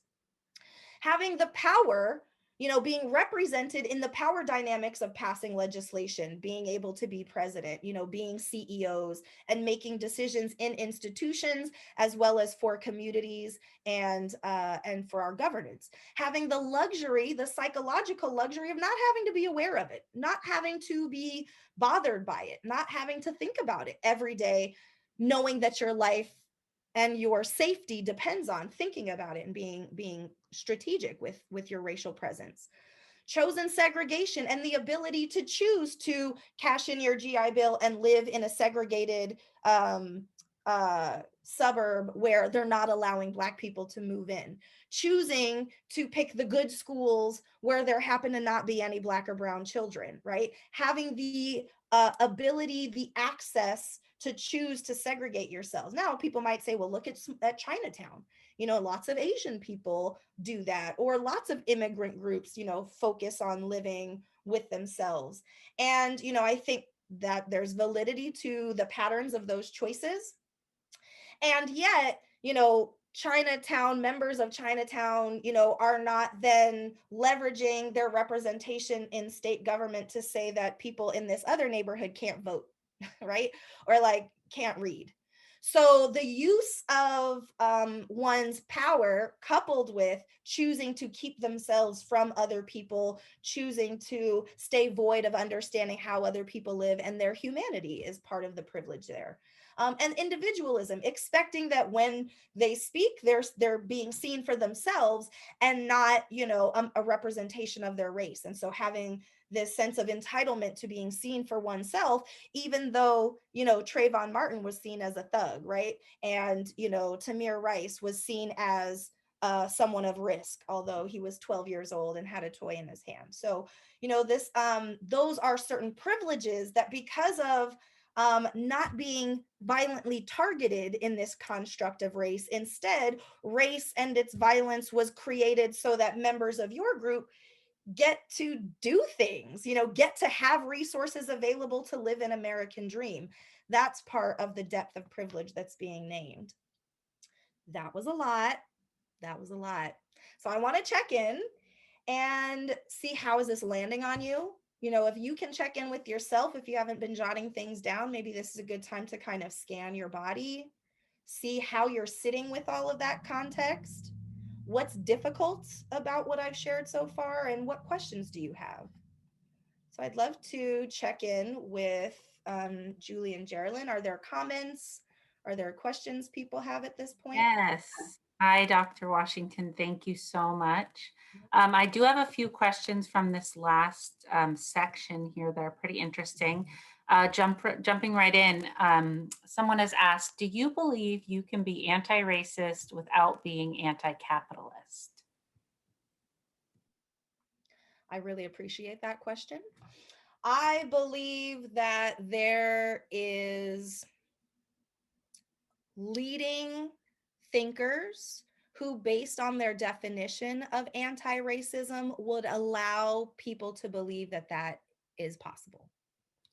My personal and professional perspective on that is that you cannot be anti-racist and not have that anti-racism be rooted in a deep understanding of the role of racism to perpetuate capitalist-based inequities. So what I mean by that is, in capitalism, we need people who are unemployed in order to have competition in the workforce, so that I can say, if I don't like the way you're doing what I asked you to do, I can fire you because there are people unemployed who would take that job. We need debt in order to drive our economy. We need disadvantage in order to have a pool of people to pluck from when I don't like how you're doing your job. So the ways that racial groups have been used as the fuel for an economic system and machine that's going to benefit some at this top, and specifically not those people whose labor was deemed free, invalid. And even to this day, Black folks, the descendants of slaves and African immigrants, our pay is less for the same labor as our white counterparts. So I would suggest that race is inextricably linked to class, and that white supremacy, as the spinal cord of capitalism, as we are experimenting with it now, suggests that you can't kind of like take out the racism and allow that fundamental notion of disadvantage in order for there to be access to surplus for some and abundance for some. I think that to try to allow capitalism as it has been birthed with racism, to persist and tell ourselves, well, as long as this company is making products and they've got Black and brown people sprinkled through all levels of leadership, I'm not going to critically scrutinize the ways that they're stealing minerals from Africa for less than, what those minerals are worth. They're destroying the earth. They're actually harming people and families and children with their labor, and not recognize how through capitalism, through this global economy, we might be addressing the racism that we see on the surface in America, through an anti-racist but not capitalist critical approach, but it's still driving a deep-seated racism through the rest of the world that's harming people of color because of the relationship between race and class through white supremacist capitalism as we've inherited it. Wow, amazing answer. And I want to jump in. So we do have a few other questions. So there's been a few comments and questions surrounding the idea of colorism. And then there was a question, can you speak to the horizontal oppression as we see a divide happening with people of color?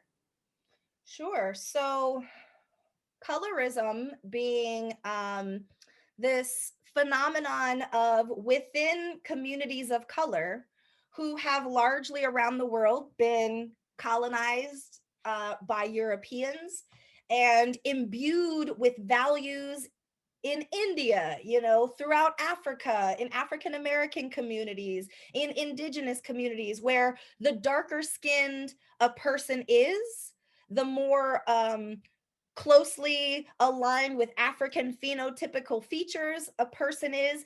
In most cultures, the darker a person is, the further away they are considered from beautiful, right?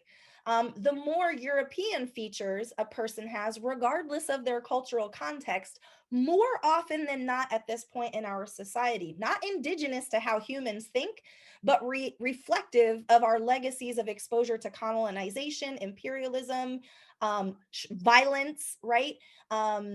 Cultural genocide, and the erasure of indigenous beauties and representation of diversity. That colorism speaks to the ways in which people of color perpetuate white supremacy through preferential treatment and attitudes towards light-skinnedness, like being light-skinned. and proximity to whiteness and white appearance and white features.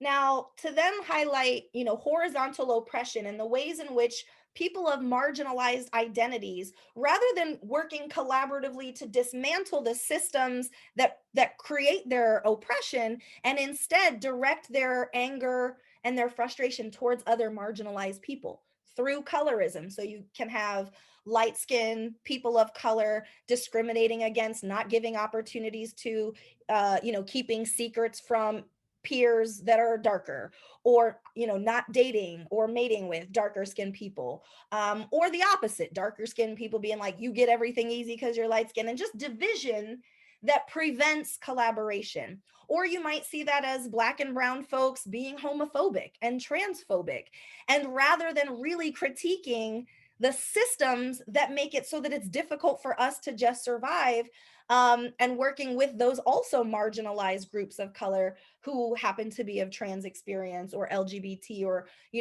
have a disability. Instead, we might participate in the scapegoating of that group to explain why we have it so hard. And so I think that education is so critical, for marginalized groups. I think that, not even I think, empirically, we understand that when people are grounded in a strong cultural identity, it prevents some of the negative implications of exposure to discrimination and racism, because it builds self-esteem. When you have something of substance, your history, the strength of your culture, your ancestors, your connectedness to nature, when you have things to stand for, being able to endure the onslaught of daily systemic forms of bias, it gives you resources to pull from, so that you don't then have to kind of like get your energy from putting others down or blaming others who actually are sometimes more vulnerable than you know um so I hope that offers a bit of context and complexity to asking to raise more awareness about the horizontal oppression. Definitely. I have another question here. It says, how do you respond to people who say, quote, that was a long time ago, get over it? Yeah, well, those two slides that I showed of the pictures, that's so important, because another thing I think of is Harriet Tubman. Harriet Tubman is an ancestor that for me like guides how I see myself in the world. Harriet Tubman, the year that Harriet Tubman died, I believe was like 1903 or so. Harriet Tubman died the same year that Rosa Parks was born.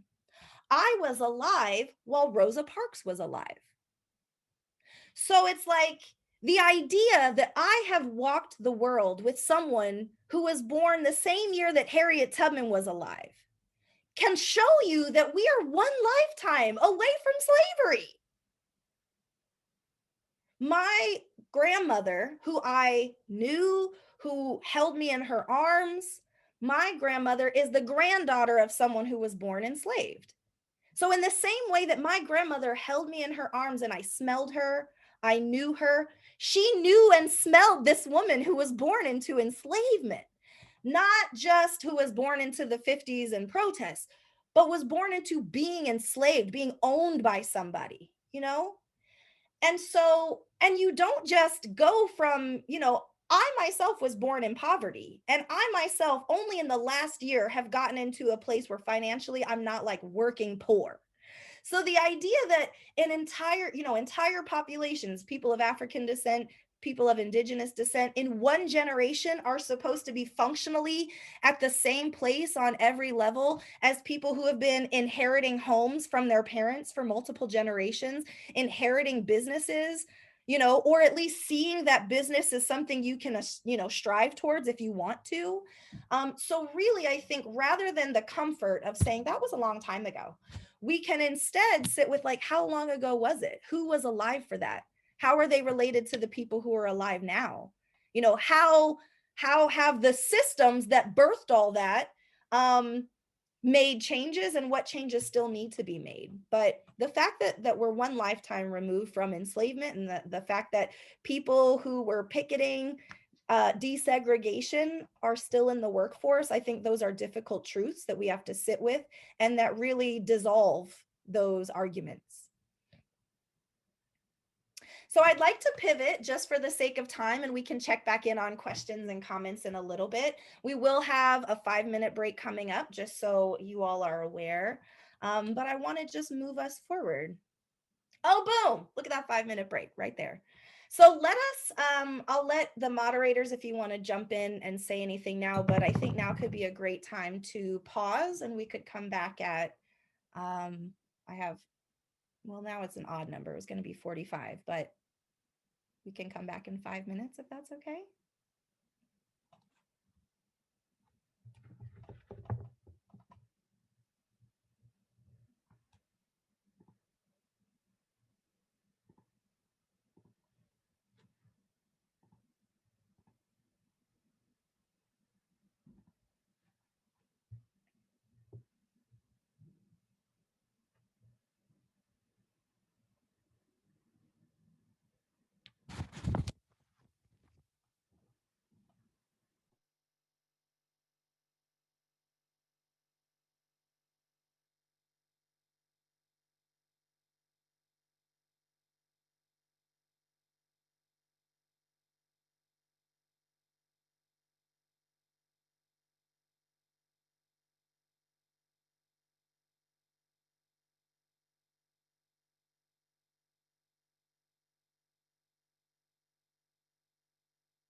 All right, friends, if we could come back together, I'd like to move us forward.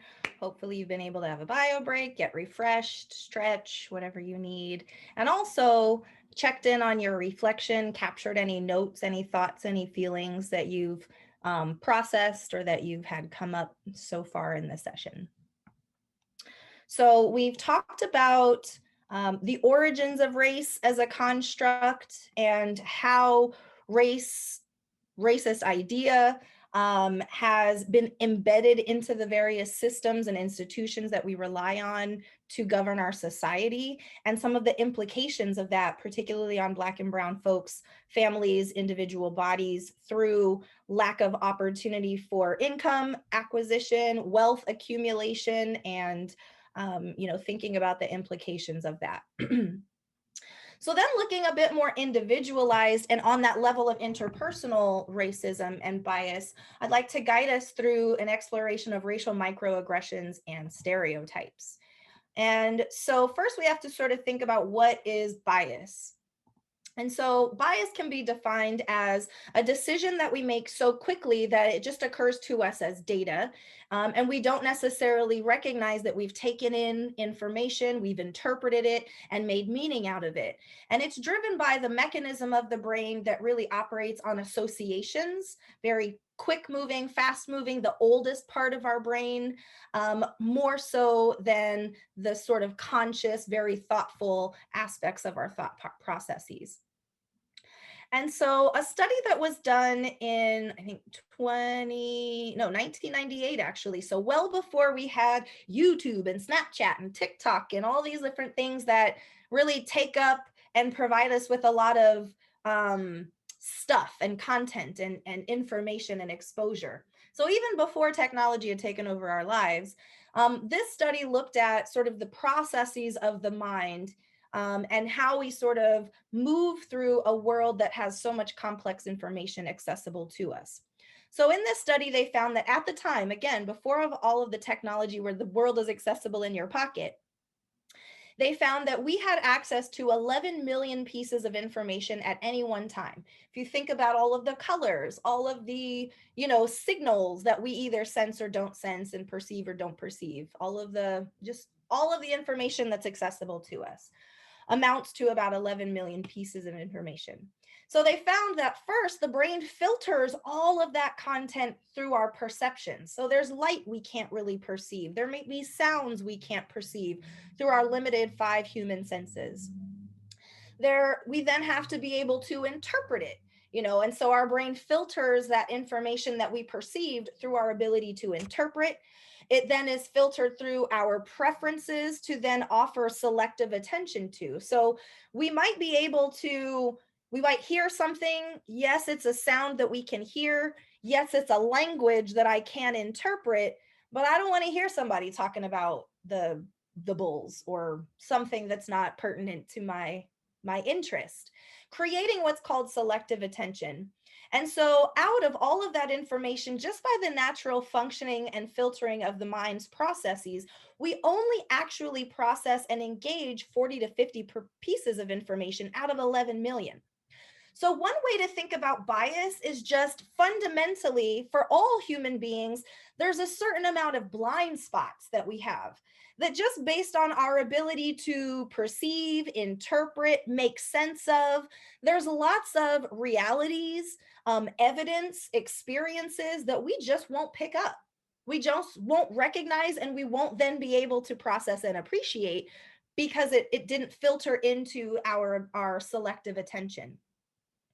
Another study that was done among radiologists, so shout out to any radiologists in the audience, no targeting of you should you feel some type of way about being named in this study, not talking about you specifically, but among a group of radiologists that were asked to look at this scan of human lungs for cancer nodes, many did not notice something that shouldn't be there. If you want to type into the chat, if anybody sees anything that shouldn't probably be in a scan of human lungs, there's this gorilla. There's a whole gorilla in this scan of human lungs. And interestingly, 83% of the radiologists in this study didn't see this gaping gorilla inside of these human lungs. How could that be? Should we be concerned about the quality of our radiologists in the workforce? No, we shouldn't. What's happening here is a function of selective attention or a kind of inattentional blindness. And so what can happen is that when people are engaged in a focused task, it can be very easy to be oblivious to very salient and very visible phenomenon around you. And so how that can translate is if you are a doctor and you worked really hard to learn the science, the medicine, the art of being a doctor, but you haven't been trained or socialized to understand racism in all of its nuances and its complexities and its subtleness, as well as its explicit, manifestations. It can be easy to be focused on doing medicine in the middle of a pandemic and not see all kinds of biases and slights and insults when you walk into the hospital and all of the pictures on the wall of the people who have held power here are older white men. And you don't necessarily notice that that's sending messages to all of the people of color and all of the women that you won't have power here. You never have, and you might not moving forward, right? And so that's not to condemn someone who isn't able to see those things. And we see that it happens with lay people, as well as with people who are experts in their field and they're being asked to do something and other things are happening around them. And so that should, I think, challenge us to really sit with, just because you haven't seen it doesn't mean it's not happening, right? Especially if what people are claiming is happening are behaviors and forms of trauma and oppression and marginalization that aren't aligned with the kinds of identities that we think about, right? If I am physically active, I am able-bodied, I fit in a body, in a set of clothes, a clothing size that I like and that I'm comfortable with and that I see depicted in media as like sexy and attractive, I might not ever think about the impact of being curvy or overweight or heavy set in a workplace where my employees sit in cubicles, right? Or have to eat lunch in an open setting.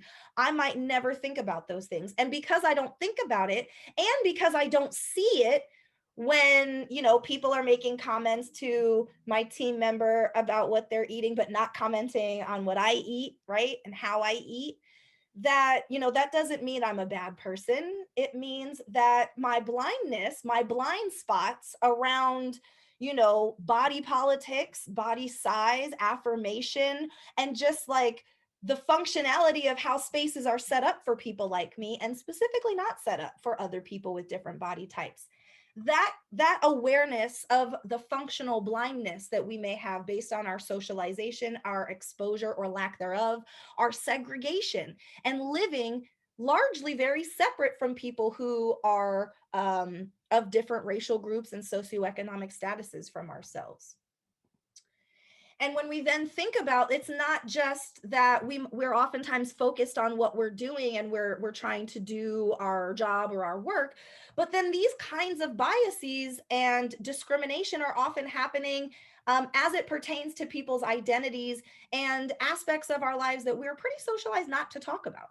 I remember being raised and hearing, you don't talk about race, you don't talk about sex, you don't talk about religion, you don't talk about money or politics. Some people still believe in that and still, hold those as boundaries in the workplace and in their family dynamics and relationships. And so if we can't talk about these things, then we're certainly not going to be socialized to see nuances and be able to perceive experiences that are markedly different from our own. We also are not going to be equipped with language or confidence to deal with issues of discrimination and bias and targeting and marginalization. So then how will we be able to support people and advise people and sponsor people and promote people who are struggling with those issues because of their identities and the systems of inequity around them? And so then unconscious bias that all people have as a function of how the brain works, coupled with our exposure to and internalization of racialized stereotypes and various forms of stereotypes, but specifically as we speak on racism, can couple and compound and manifest into forms of unintended racism that do cause harm. And so as we then talk about the different manifestations of unintended racism, I want to just pause and look at stereotypes. And so stereotypes are widely held but fixed and oversimplified images or ideas about a particular type of person, or ideas, places, neighborhoods, or things. And so on a lighter note, you can say, well, there's stereotypes about like tall people, maybe that they're clumsy. When you couple tallness with gender, you might have stereotypes. Well, tall men, people assume I'm an athlete, or that I'm a basketball player, but I'm not. I'm actually not coordinated. As a tall woman, people might assume I'm a lesbian, which is like, how do you jump from that to that? But it happens. It's a stereotype. It's a widely assumed, fixed, oversimplified idea that, stifles people, isn't really fair, and might influence how people actually behave towards someone that they don't know if their engagement with that person is framed by the stereotype.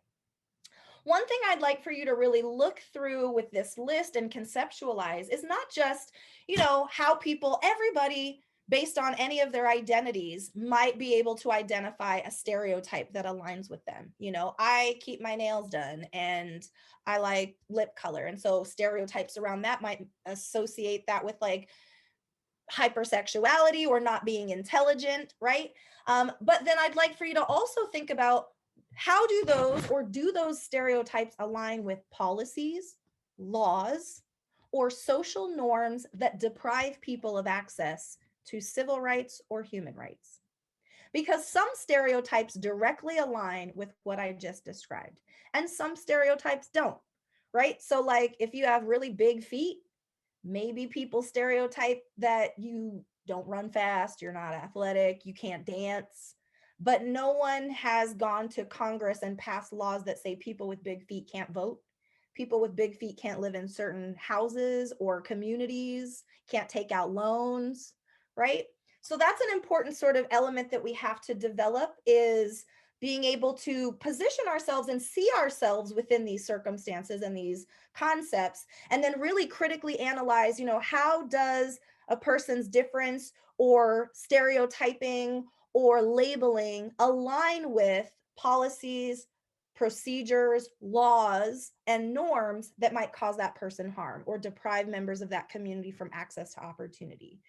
And when we look at these kinds of identities that come with lots of different stereotypes, and then you think about how, not only a person who is currently unhoused, but also a Black person who is transgender and a woman, when you start to intersect these marginalized identities, you can think about stereotypes that align with each of those unique identities. And then when they start to come together in an individual who has multiple intersecting marginalized identities, you can begin to appreciate how much more difficult it is to access housing as someone who is currently unhoused when you're confronted by racism and stereotypes and stigma because of your Blackness, or people do not, people are consistently misgendering you, and so you don't feel fundamentally safe as you try to access services, right? And so really honoring the ways in which stereotypes intersect with people's multiple marginalized identities and the implications that has for access, as well as their interaction with legal systems, social systems, and our social norms. So I'd like to share this video. It's just a couple of minutes. Maybe some of you are familiar with the Clark-Doll study that was done in the mid-50s that then led to a civil rights, Supreme Court case that led to the desegregation of schools, because the Clark researchers were able to demonstrate that stereotypes and the stigmatization of Black folks during segregation was psychologically damaging Black children. So I'd like to share this replication of the study that was done in the 90s. Which doll is the black doll? And which one is the white doll? Which doll is the pretty doll? Which doll is the nice doll? Which doll is the bad doll? Which doll is the nice doll? And which doll is the bad doll? And why is that doll pretty? Because he's white and he has 2 eyes. Which doll is the ugly doll? Why is that doll ugly? Because he's black. Which doll looks most like you? Like me. Yeah, which one looks like you? And that one. Okay. That doll.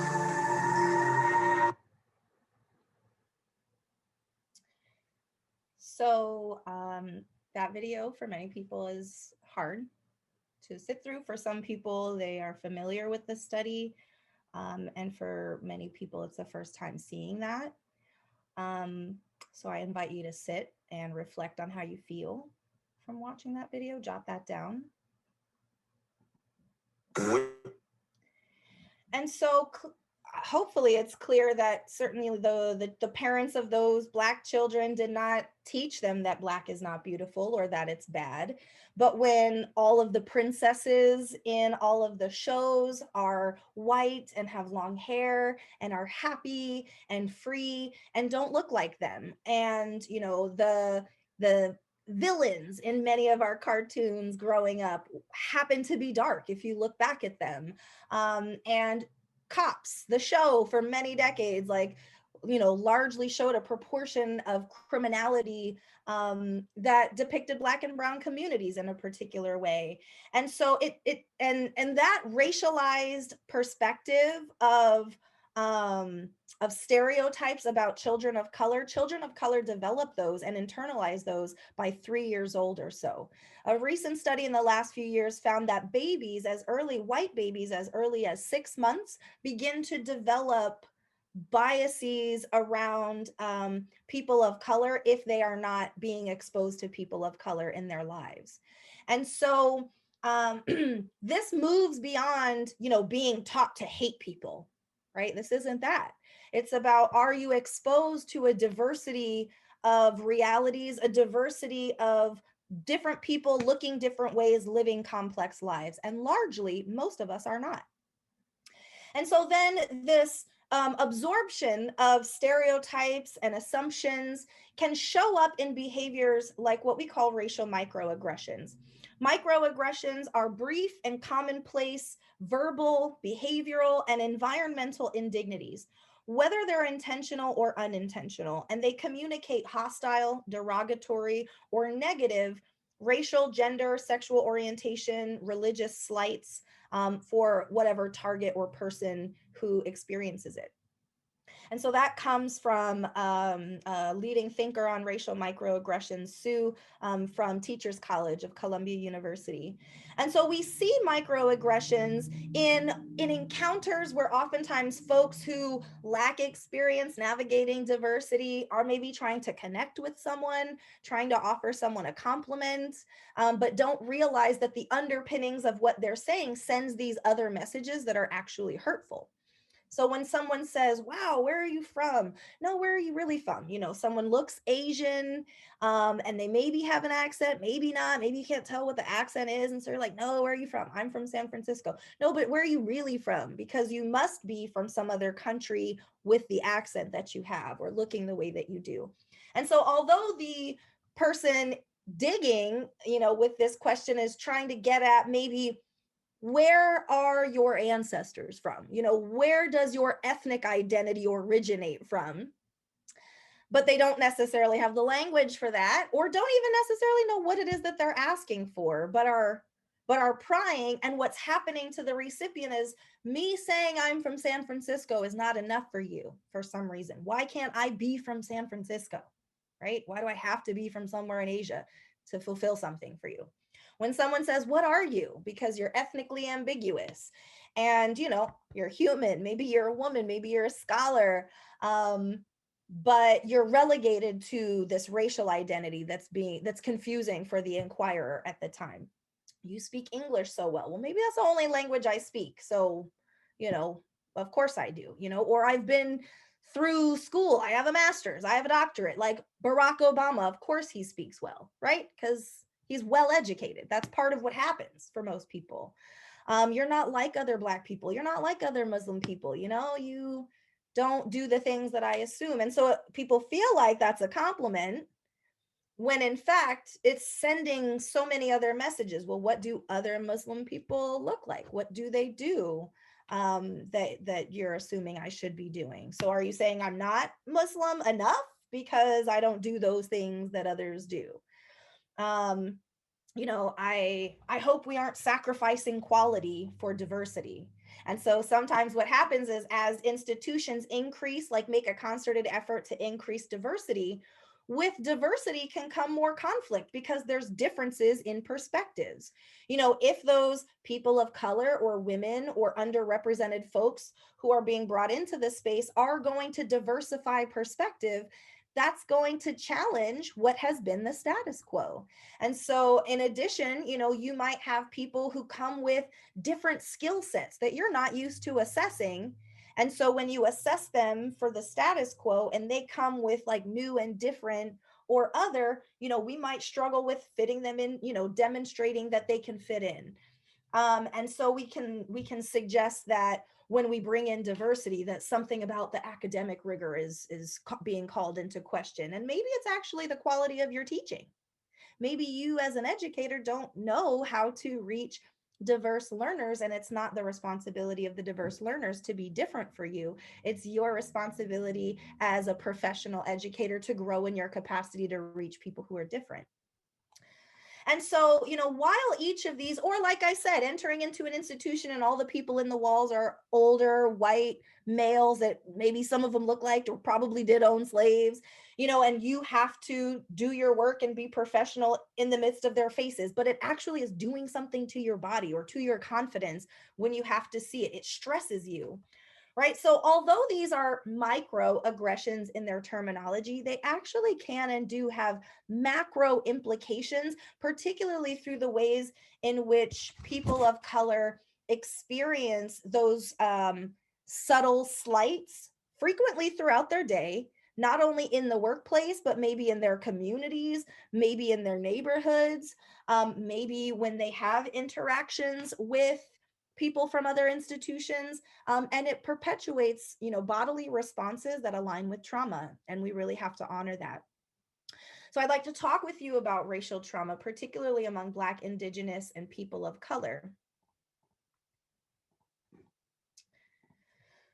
And so we understand in trauma response, post-traumatic stress disorder is a concept that many of us are familiar with.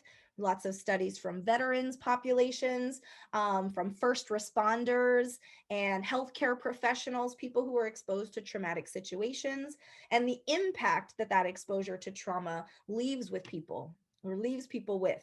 And so we understand that PTSD develops in response to an event during which an individual feels extremely fearful, horrified, or hopeless, and is characterized by persistent re-experiencing of this event, persistent avoidance of stimuli that's associated with the event, or the emotional numbing or even hyperarousal that can come from having that kind of exposure. So we've grappled with PTSD, and we definitely see it and understand it in other populations that have exposure to traumatic events that we can kind of conceptualize as making sense. Now, we also understand that when people are exposed to discrimination as a traumatic event, that facilitates the same psychological and physical response aligned with PTSD symptoms. And so discrimination has been significantly associated with PTSD symptoms. Researchers have noted that there is a similar psychopathology, sort of the relationship between the mind, the exposure, the mind's reaction, and sort of the bodily responses between rape victims and victims of racism. right? So we can understand that if your body has been violated sexually through a form of sexual assault or rape, that would be traumatic. You might have flashbacks to that. That might sit with you and haunt you in a particular way. And those symptoms parallel the symptoms of people who have experienced racial trauma, as they are both assaults on the person's personhood and integrity. And that we see that within folks, among folks who are living in disadvantaged communities, that because of upstream factors in the social determinants of health, like how neighborhoods are designed, what's included in neighborhoods, like parks and recreation and programs, and what's not, that people who are living in environments with concentrated poverty and thereby violence, much like many communities of color have been formulated into, that worsens people's pre-existing depression and can trigger the onset of new depressive episodes, even leading to PTSD. So when we think about the legacy of concentrating and only allowing Black and brown people into underdeveloped communities, dilapidated housing, giving lower income for the same work, depriving people of access to education and to work, that this concentrates into a form of trauma.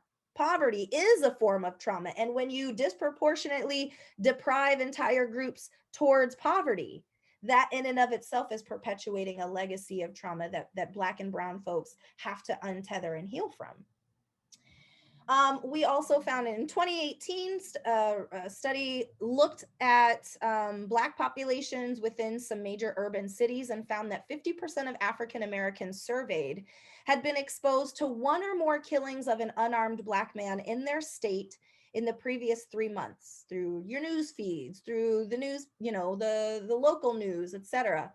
And that this exposure led to 2 additional days per year of reported poor mental health, where like I didn't experience it, but I witnessed it, and it's affected me all day for more than one day. When in contrast, the same exposure for white respondents did not produce any discernible effects. And so there's something about seeing somebody who looks like you, who looks like your son or your daughter, or lives in your community or in your state, and just happens to not be you, but like could have been, like could be next time. Knowing that and having to sit with that is having a fundamentally different effect for Black folks, specifically in this study, than it does for folks who have the privilege of not having to see themselves in these phenomenon, right? There are white people who have committed either no crime or have not been violent and who have been killed in police encounters, but because of the privilege of individualism, white folks don't have to see that person as a representative of a group that they're a part of. That was them and I'm me, I'm Jay, I don't see myself as that. Whereas for Black and brown folks, we know, stemming from Lynch era, stemming from enslavement, we've always known that Black person walking the streets, susceptible to, vulnerable to structural violence or just interpersonal violence from a white society that says that it's not bad to take our lives. You can move on with your life if you take our lives. We know how we are implicated in that in ways that white folks don't see when they're exposed to Black bodies being taken, Black lives being taken. And so racial trauma aligns with various symptoms that are tremendously impactful in how we navigate our day. We understand that stress is the body's psychological and cognitive response to situations that are perceived as threats or challenges. And so it's a normal and natural response that the body has. Most stress that individuals encounter on a day-to-day basis is typically tolerable, maybe particularly pre-COVID, but stress can feel very different in the midst of the pandemic. But because individuals have coping skills and supportive relationships for the most part to help us endure it, stress comes and goes, ideally, right? But when people are exposed to chronic stress, when every day you're seeing something in your news feed that reflects the vulnerability that you and people like you have to being harmed because of what you look like and or where you live and or your socioeconomic status, which is associated to what you look like and what your grandparents look like. That the, subtle slight when you went to the grocery store, and then when you were in the parking lot and the woman like clutched her bag because you walked past her, and then the being denied for a loan, and your friend from across the street applied and got it. But so when these things, these exposures to trauma, racialized trauma, are not a singular event, but a consistent, frequent set of triggers and traumas and stressors, it produces ongoing symptoms, ongoing chemical reactions that our bodies are not designed to maintain, which is how discrimination can translate into a biological reaction of hypertension, high blood pressure, when people are emotionally eating, overeating, undereating, developing depression that exists or anxiety that persists throughout their lifetime. And then when they have to give the talk about racism to their children, we have to really honor and consider, like, how does the energy of that translate into our next generation? And we got to have those conversations to keep our families safe, and as a part of our own socialization for what has felt, to be protective for us. And also, how does that set us up to perpetuate psychological trauma for our future generations? And so from his book, My Grandmother's Hands, Dr. Resmaa Menakem, he offers this depiction of sort of how historical trauma, how intergenerational trauma, and how racial trauma in general manifests from preconception to early death. So beginning with this foundation that I've described of the historical legacies of trauma that, through various ways and mechanisms get passed down, from parents and grandparents to children. Then persistent and pervasive group and institutional adverse experiences, having someone in an interview make a comment about my hair and then I didn't get the job, and it's like, what was that about? Adverse adulthood experiences. So as we continue into our adulthood and you're like, okay, if I could just get this degree, then people will treat me with respect. So then you get the degree and then it's like, well, they still treat me like I don't know anything. Well, if I could just get this title, then they're going to respect me for what I have to offer. But you have that title and you're the only woman in it. And so nobody ever really takes you seriously.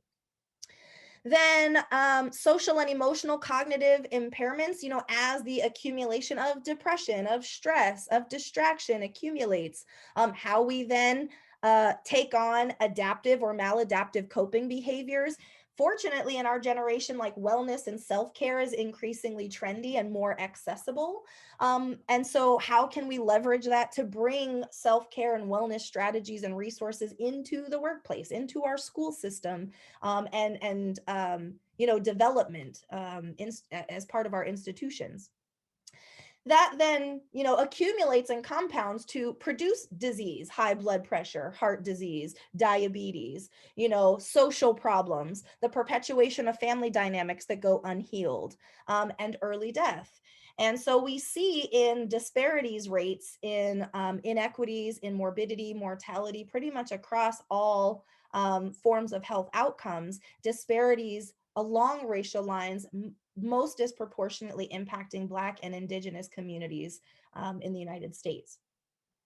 So we've got this manifestation of racism in the bodies, particularly of Black and Indigenous and people of color, through racial trauma and how trauma shows up in the body and stresses the body and weathers the body out over time. And then that's met in our society oftentimes with a lack of empathy and what's called a racial empathy gap. And I would say that because our humanity has been consistently disqualified in the collective consciousness of our society, and we're socialized into dangerous stereotypes about people, people oftentimes don't feel our pain and they don't see our innocence. And so one study that explored the relationship between prejudice, dehumanization, and use of force within police officers, and biases among college students, One study explored, again, in larger urban cities, they had a sample of police officers where they explored, again, prejudice, dehumanization, and use of force. And they found that among those officers in the study who dehumanized Blacks by having more associations of Black folks with apes, that they were more likely to have used force against a Black child in custody than officers who did not dehumanize Blacks. And in this study, they described use of force as takedown or wrist lock, kicking or punching, striking with a blunt object, using a police dog, restraints or hobbling, or using tear gas, electric shock, or killing. Again, in the context of the Virginia Slave Code of 1705, the legacy of being able to respond to Black bodies with this varying degree of violence, is something that just has to be kept in context and in order for healing to be possible. And so really, what are we doing to make sure that we're vetting our media to not be perpetuating these associations that then can be found as significant in unconsciously driving a person's behavior, being extra forceful towards a person whose body they associate with a large, violent, wild animal instead of a child, right? We're talking about youth, children in this study. Among the college students, the students judged children up to 9 years old as equally innocent, regardless of their race, when they were asked to look at a child and in the context of some kind of crime. But at the age of 10 and beyond, the students considered Black children significantly less innocent than other children in every age group beyond 10 years old. So when they're very young, the students saw them as equal, but by 10, Black children were markedly considered less innocent than their white peers for the same crime. The students also overestimated the age of Blacks by an average of 4.5 years and found them more culpable than whites or Latinos, particularly when the boys in these pictures were matched with serious crimes. They found that participants who implicitly associated Blacks with apes thought that Black children were older and less innocent. And so having these associations in our cartoons, in our textbooks, in our media, as jokes that we make, right?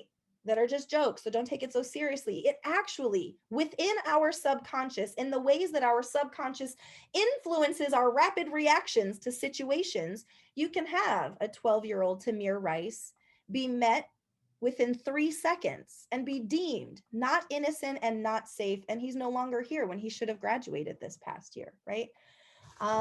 And so that's not to say that in the context of law enforcement, when there's high risk, high stakes, dangerous scenarios, which could be parallel to in surgery, when you have someone's life literally in your hands, you're cutting someone's body open, high stakes, when babies are being born and you could lose the mother, you could lose the baby. There's lots of situations where there's lots of high stakes and when lives are at risk. We understand through research on unconscious bias that it's in those moments when we rely on our unconscious associations the most. That suggests that the emphasis on really critically scrutinizing what is shaping our unconscious associations, what has already shaped our socialization, and very actively creating exposure so that we can reconstruct positive associations so that we can treat every community member as an innocent civilian until they demonstrate otherwise, and we can promote the health and safety and life, of every individual and each community. A variety of studies have explored the impact of empathy, particularly in healthcare settings. And so one study found that among healthcare providers, nurses, nursing students, and people of a variety of races, that in a number of experiments, researchers found that white participants, Black participants, and nursing students assumed that Black people feel less pain.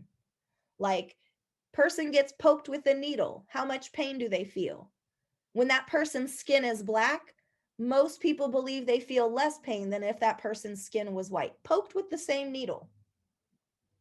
That comes from a series of centuries of research that was done as far back as Thomas Jefferson's day, trying to demonstrate that Black people can endure more pain, which is why it's okay to beat them, which is why it's okay to create psychological diagnoses like drapetomania when Black people try to escape from slavery. Because drapetomania is when Black people try to escape, even though we're telling ourselves that Black people like to be enslaved. So why would a person who likes what they're doing try to escape? It's a mental illness. You know what the treatment is for that mental illness? A beating, right? So we cannot pretend that the context of Black people don't feel pain in the same kind of way is different or separate from the legacy of centuries where, you know, researchers and scientists, pseudoscientists were trying to prove that that was the case so that it was okay to treat people in such dehumanizing ways. We also know that patient race is a sufficient cause for perpetuating bias in pain treatment. So when patients are coming in and saying, I've got pain, a patient's race influences statistically, you know, more often than not, influences whether or not they will be believed and whether or not their treatment will actually adhere with the standards of care or not. We also understand that pain bias can be mitigated, or empathy bias can be mitigated when empathy is induced. So if a care provider is prompted with some reason to believe that a person is in pain or that they should believe it, that bias can be mitigated. So if we educate the human mind, it will grow and embrace, you know, an ability to empathize and feel for groups of people who maybe we are not socialized to feel for and to relate to in our upbringings and in our communities. And it's worth it to do so because patients of highly empathetic care providers have improved quality of life and decreased depression. And so it makes a difference when the people caring for you like make you feel like they believe you, they see your humanity, and they care about how you feel. And so, in summary, we've all been socialized to maintain stereotypes and to perpetuate racial power dynamics. And so, we oftentimes don't know that that's at play, but when we don't question the assumption that, you know, the person with power and what they say is right, or we don't question the policies and procedures that are not producing diversity, we are maintaining a status quo of inequity.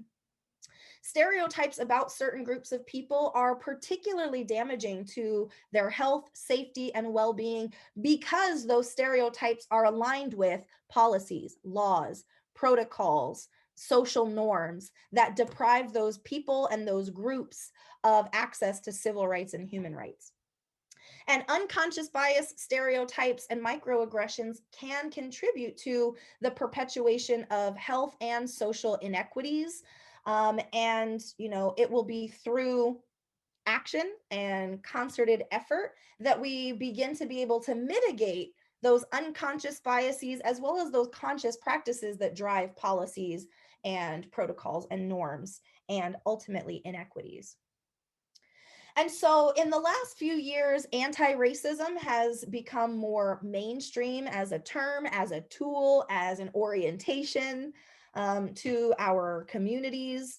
And so anti-racism is this active process of identifying and eliminating racism by changing systems, organizational structures, policies, and practices, and attitudes so that power is redistributed and shared equitably.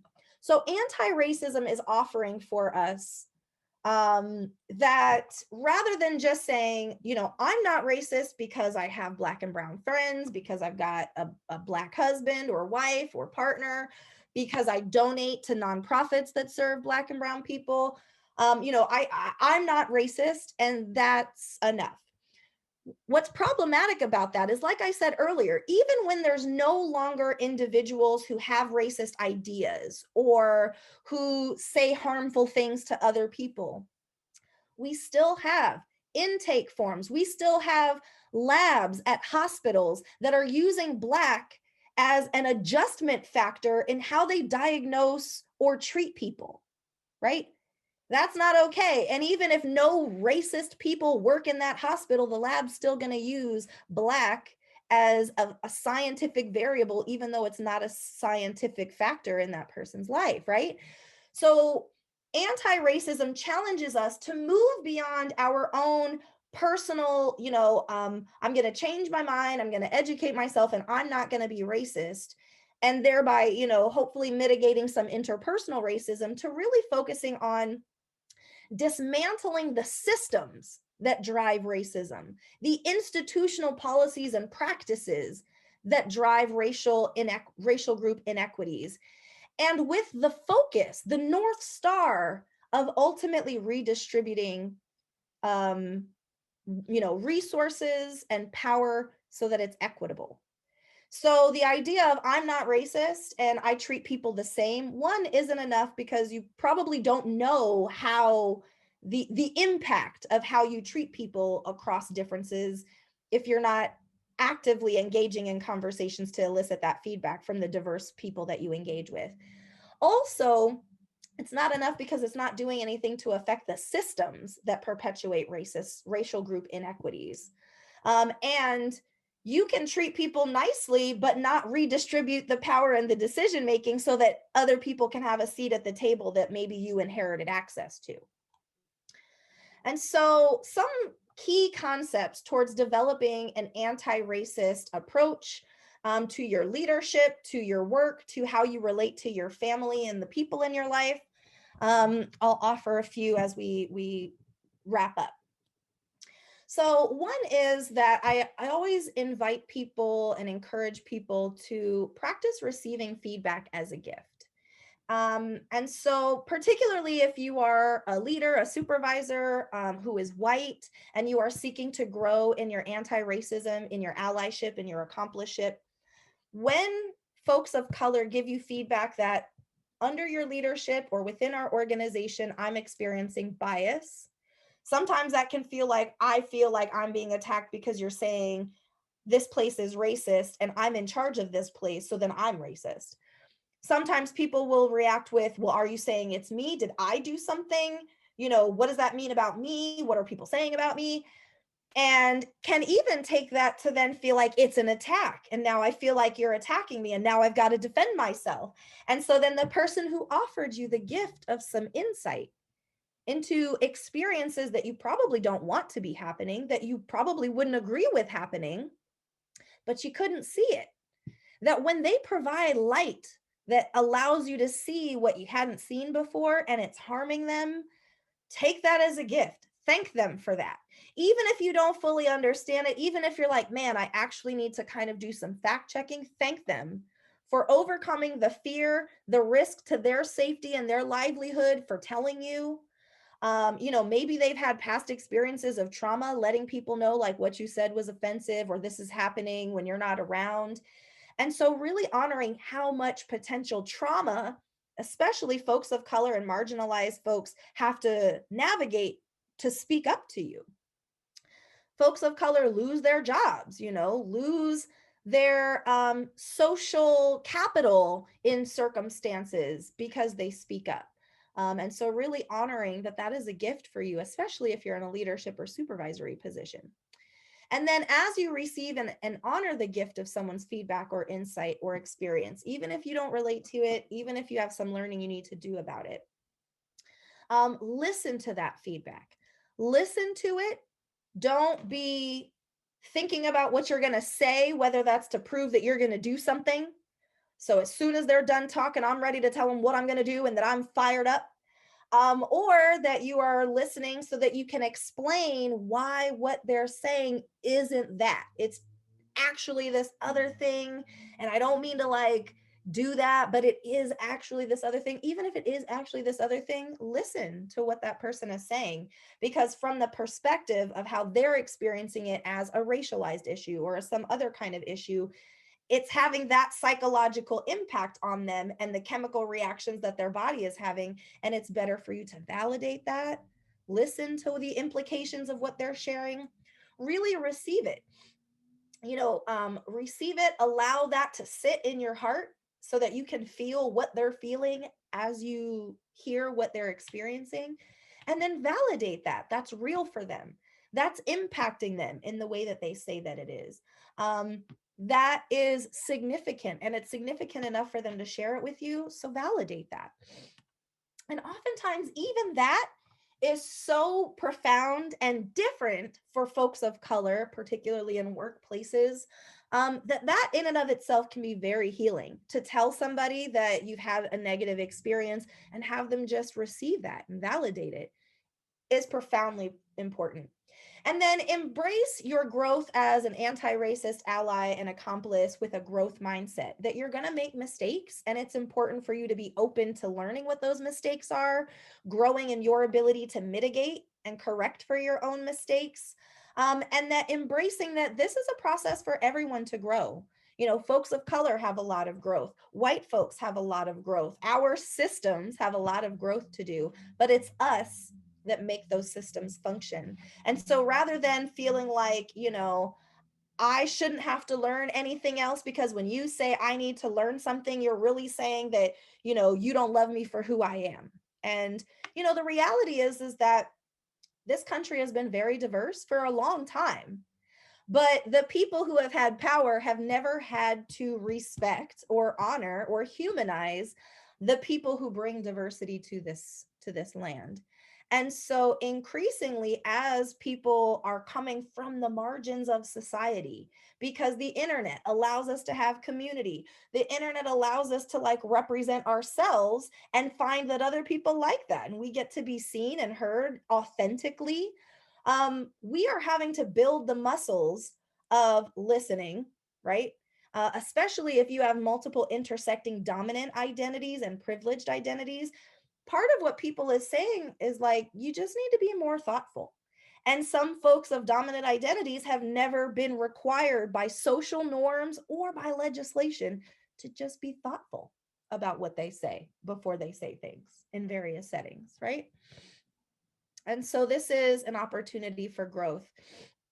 And so growth mindset can show up in a variety of behaviors. When people have more of a fixed mindset, they can be more self-critical, seek validation. Like somebody after this session somebody might already have texted a Black or brown friend just to make sure, you know, I'm not racist towards you, right? I don't commit microaggressions, do I?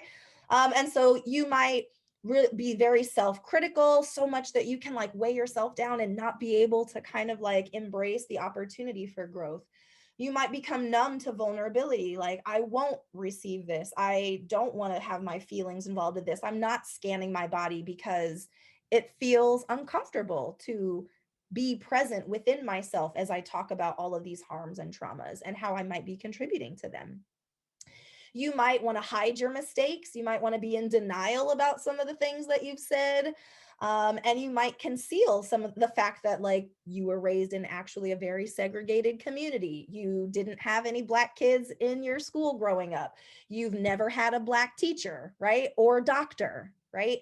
And so you can maybe hide that out of shame, even though you didn't pick who your pediatrician was when you were born, you know? So, but your parents did, right?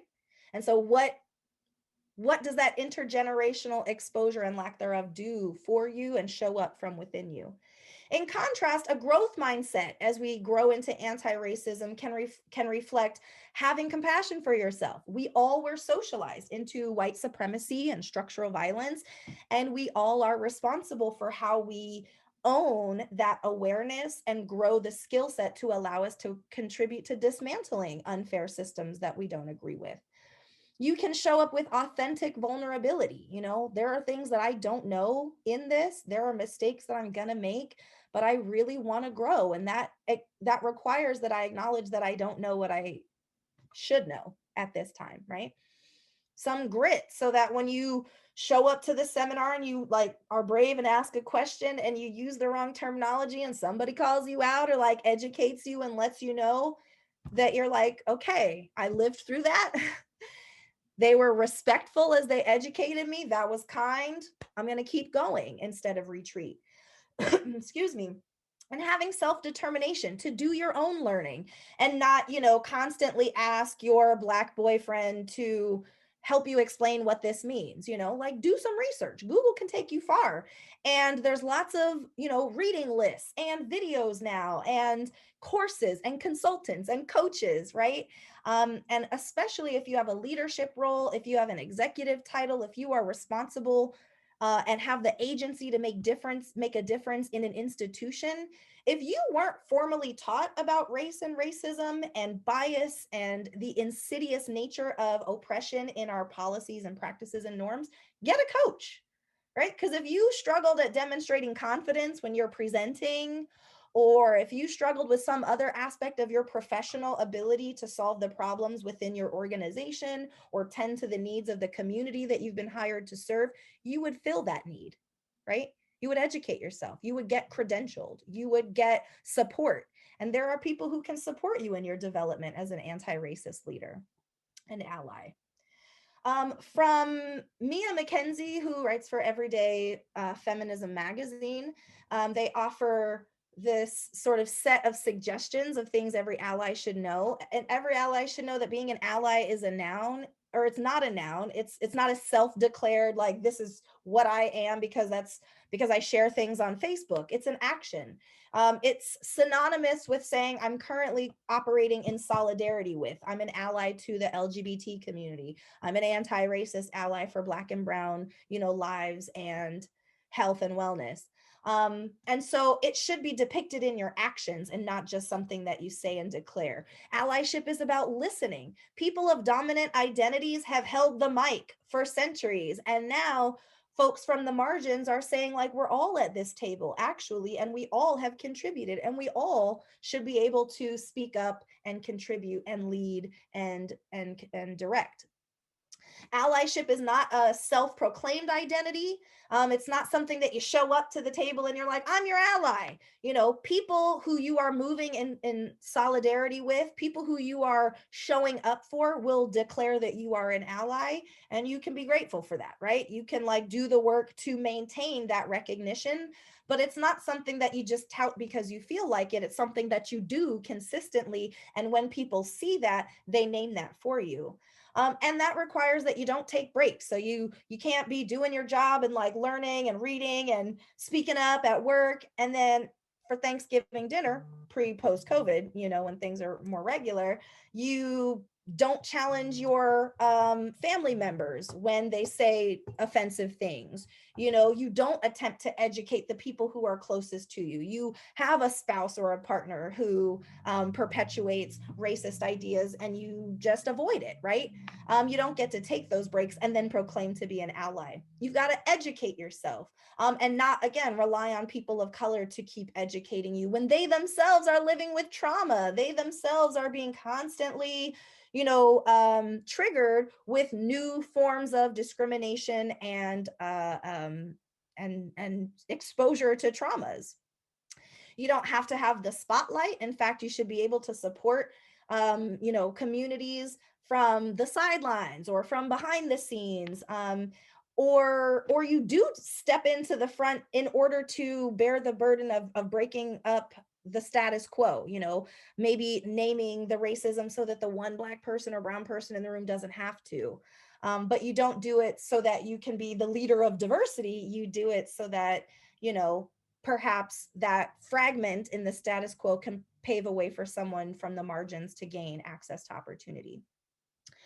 And allies focus on those who share in their identity. So it can be so appealing as a white ally, as a male ally to women, to a straight ally for LGBT folks, to go concentrate all your efforts in working with those people. But if we always do that, who is going to teach the dominant group how to stop dominating, right? It's one thing if you happen to be a part of a group that's numerically bigger, but being a numerically bigger group doesn't mean you got to dictate how the other group lives or take opportunities away from the other group. And so when is the education for the dominant group going to be brought to the dominant group?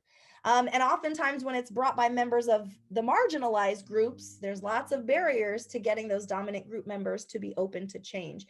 And so it's really important for allies to commit to engaging in those dialogues, pushing through the difficulty of trying to reach people who don't want to learn, right? So that people of color not only are left to have to try to do that difficult, in some cases impossible work, and also so that, ultimately we can get members of dominant groups to invest or divest from the status quo. And of course, when criticized or called out, you should listen, validate, receive, apologize, and come up with a strategy for changing your behavior moving forward, and not require that the person of color who named that for you does any of that emotional work with you. So we want to learn, study, unlearn your biases, which requires that you humbly name them and allow yourself to see them as they arise. Unpack the stereotypes you've been exposed to, how you've internalized racism, what your potential blind spots might be, and what kinds of microaggressions you might be perpetuating. Increase your mindfulness of your own body so that you can feel when your gut reaction is being triggered instead of just responding with it, right? Increase your racial literacy, read more, learn more about the racialized context of yourself, your community, but also othered communities and their contexts. Interrupt and report bias when you see it. Do you know what the reporting mechanisms for microaggressions are in your workplace? Maybe they don't exist. That's a problem, right? That's a gap. But really challenge yourself to step in and interrupt bias when you're seeing it. Or when someone of color who sees it lets you know that it's happening, position yourself to interrupt that. Let go of the notions that, racism is bad and only bad people are racist, but I'm a good person, so I can't be racist. In fact, we are all socialized into racist ideas, into racist stereotypes, and into racist policies, practices, and norms that perpetuate racial group inequities. So if you accept that, if you accept that you're a part of that socialization, then you can start to look at, well, how have I absorbed that?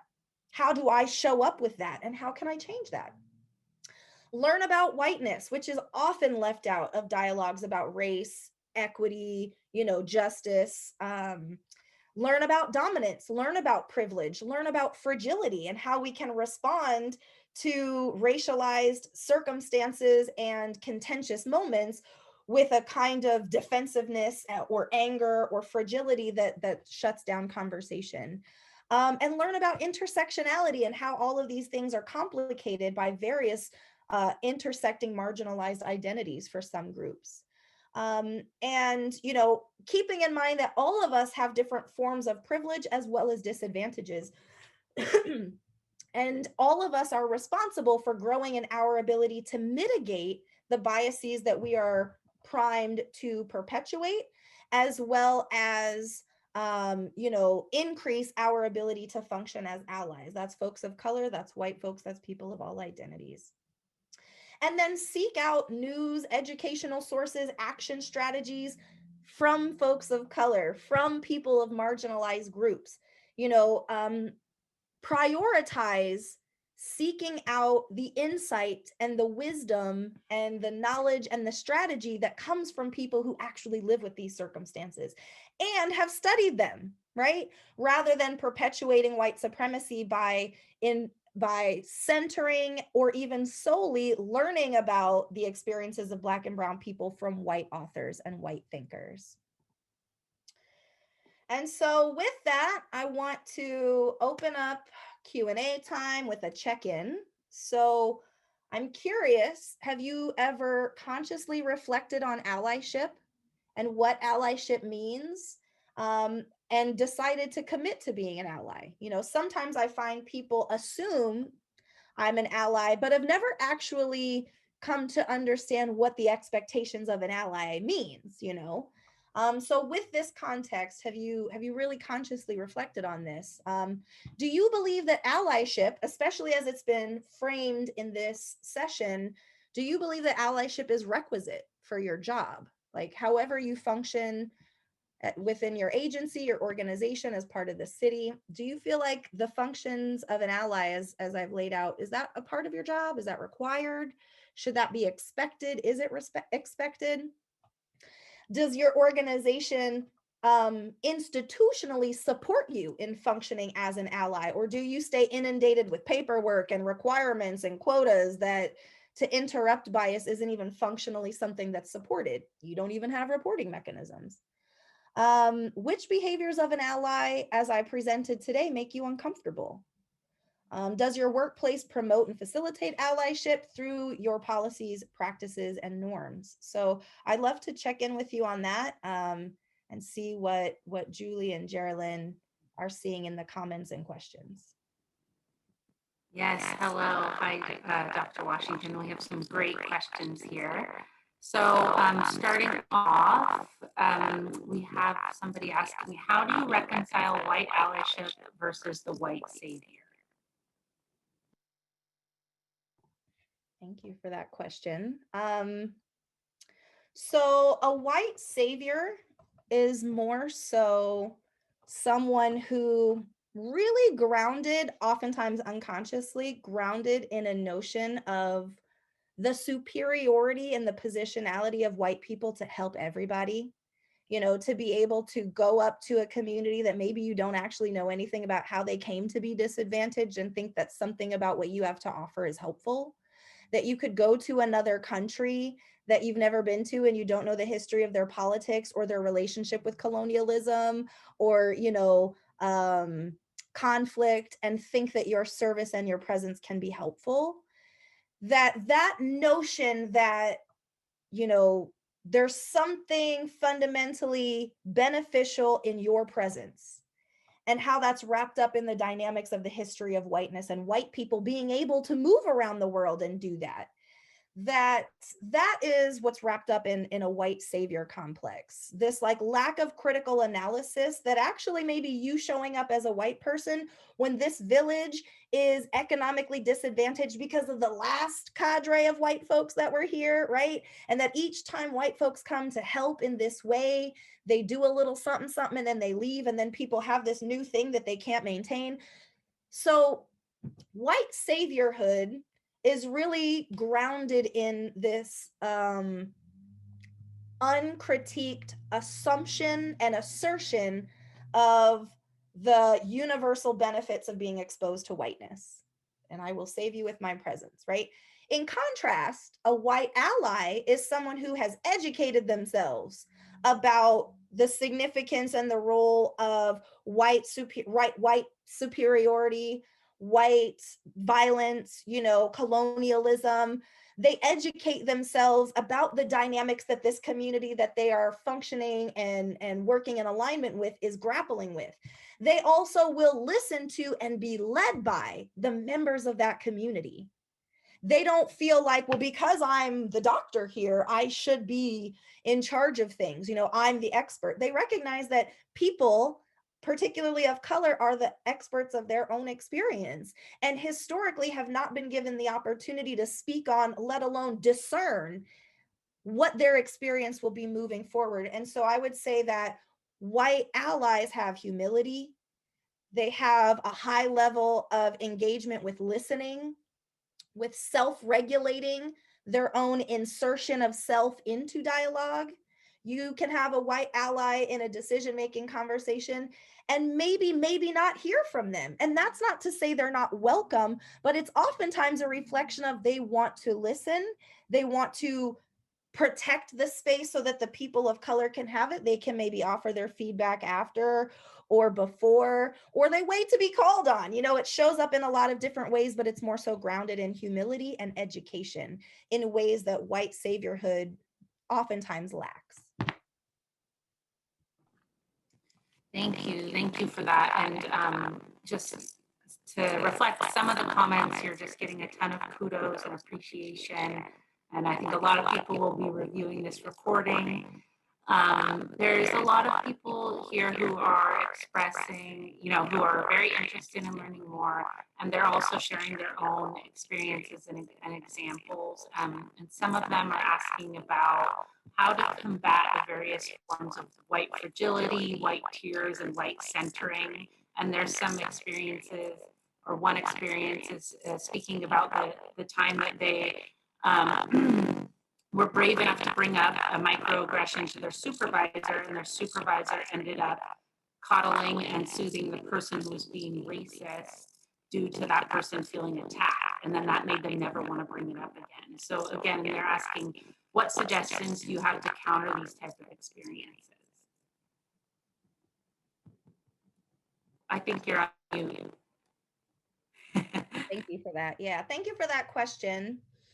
So I think that, so one aspect of that, of responding to that question, I want to touch on the role of white allies, people with supervisory responsibility who need to interrupt when some kind of bias has been named. So in that situation that was named where that person ended up getting coddled because they felt attacked, it's so important for white folks attempting to function in allyship or attempting to grow in anti-racism and interrupting racism and bias to grow in your own discomfort with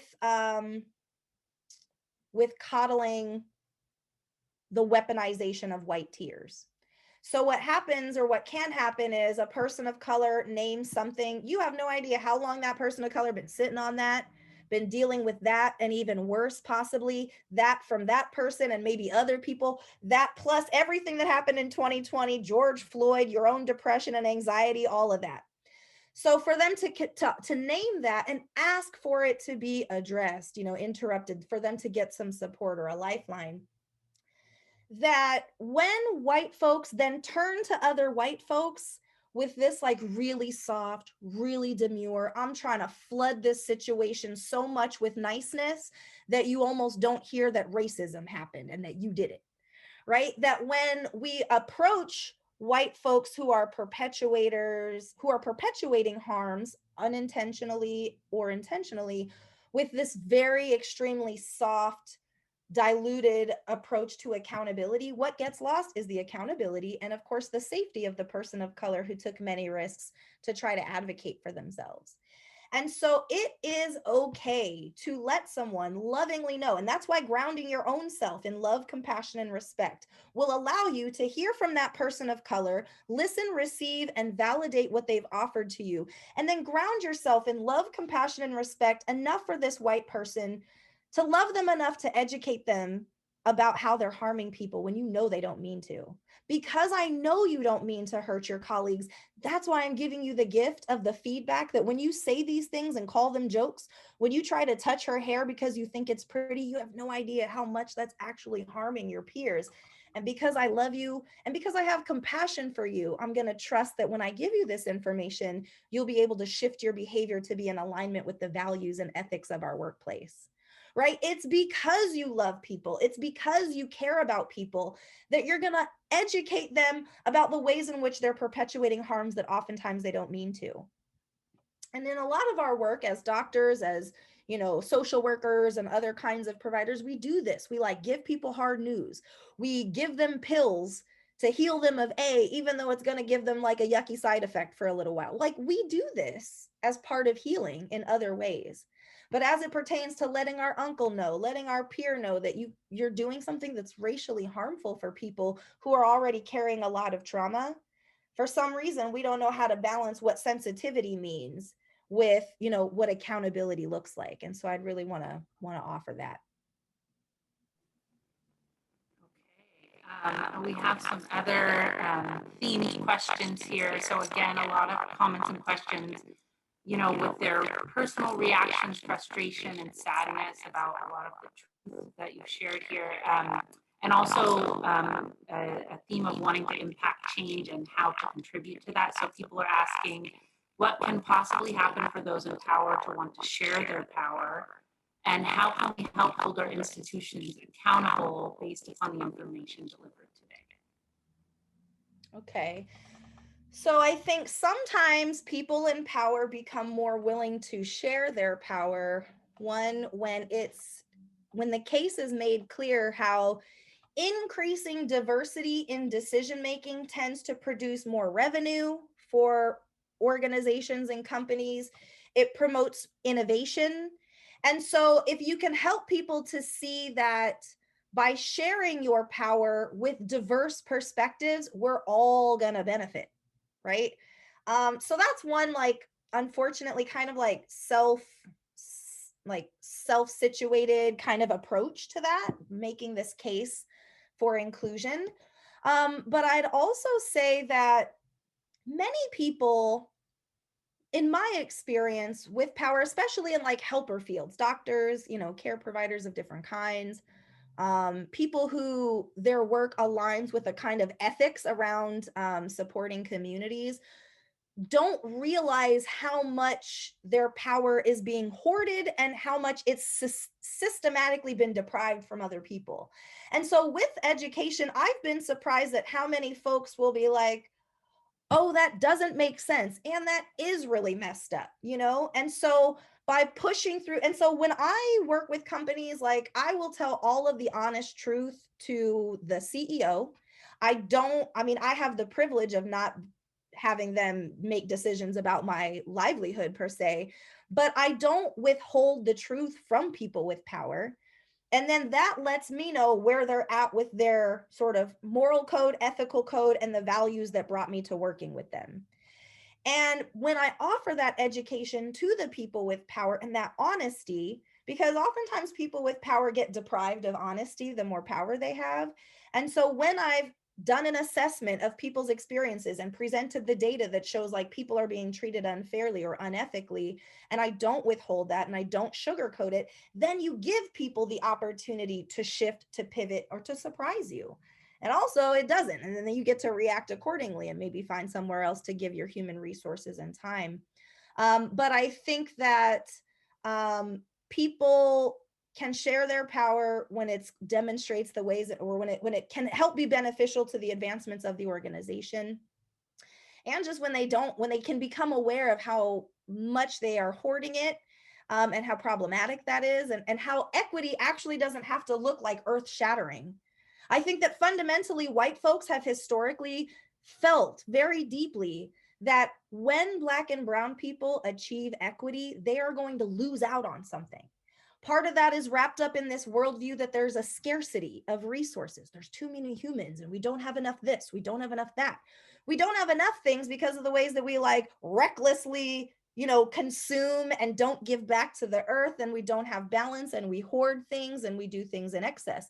It's not because fundamentally the earth isn't fertile enough for us.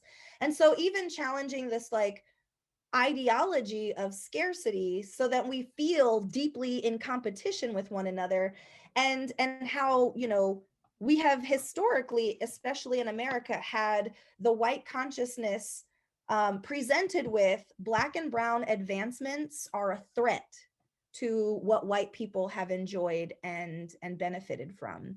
And it isn't necessarily true. It doesn't have to be that way. And it won't be that way if everyone comes to the table humbly, allowing people from the margins to share what it is that we need to survive and to live and thrive and have access to opportunity.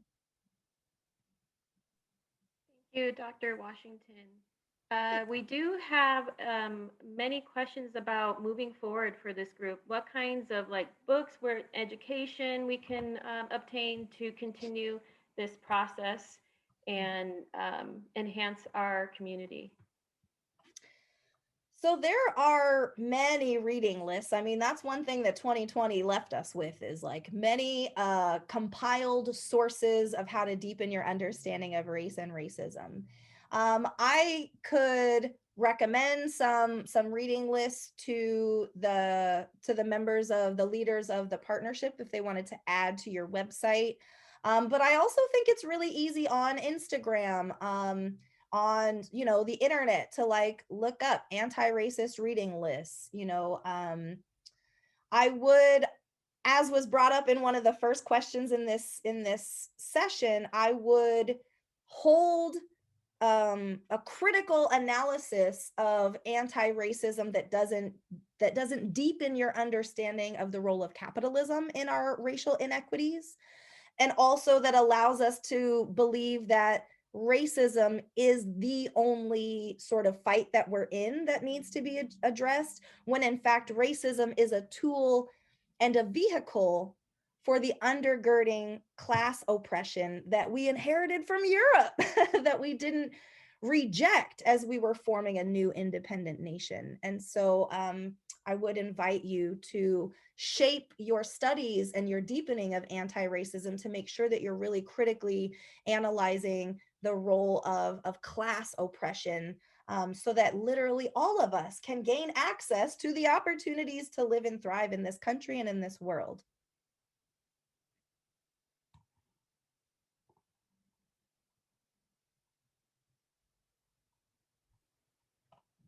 Thanks again. We appreciate it. And moving on, um, what do you see happening in our future in this? Do you have any kind of visions in society and how this, how we can change racism? I know me personally, I always think about what can I do personally because I can't control what other people do. But do you have some kind of vision of what it would be like coming up? Sure. I mean, I think that every individual can commit to self exploration, self reflection, which, again, in our capitalist society in America that's centered in productivity, we don't really prioritize taking time to reflect. It's like do, do, do, do, do. What are you doing? Who are you going to be and what are you going to do? But more so do. And so, really creating priority in our life for self reflection, for critical analysis, for how have I absorbed, whether through osmosis or genuine learnings, formal and informal, how have I taken in white supremacy and anti-Black racism, whether I'm Black, white, or any other race in between. How have I absorbed this, and how might I be perpetuating it? Because I'm a part of my environment. As we all personally commit to that, to commit to learning, commit to looking within for how we can grow in our equity and our orientation to justice and inclusion, then leverage your position in your family. If you are a parent, teach your children, right? What historically you weren't taught. Teach your parents because they're not gone yet. If they're not gone, then teach them, right? But use the agency that you have with the positions in your life, in your job. Do you supervise people? Do you set policies? Do you hire people? Do you promote people? Do you terminate people? Because if so, you actually do have influence over other people.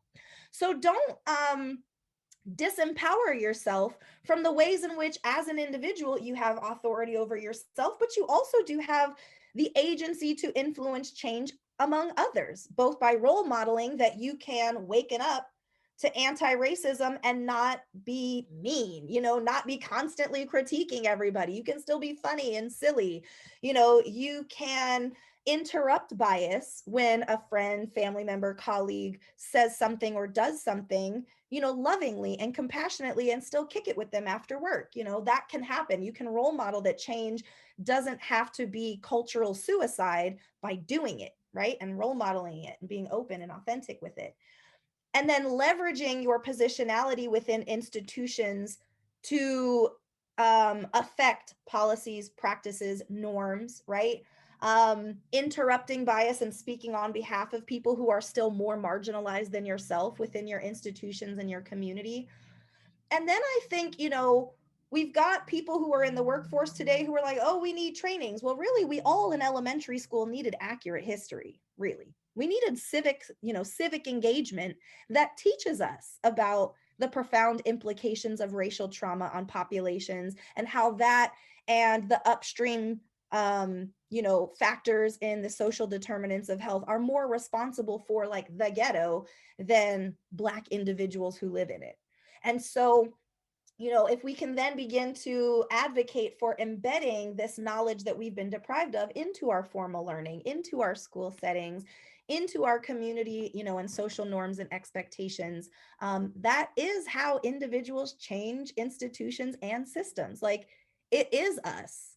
And so if each of us embraces that and each of us commits to it in our actions each day and leverages our positions across the institutions that we hold up space, then, in a generation or two, it can and will look markedly different than it did when we first got here and when our grandparents were running things. So thank you, everyone. Thank you for those great questions and comments.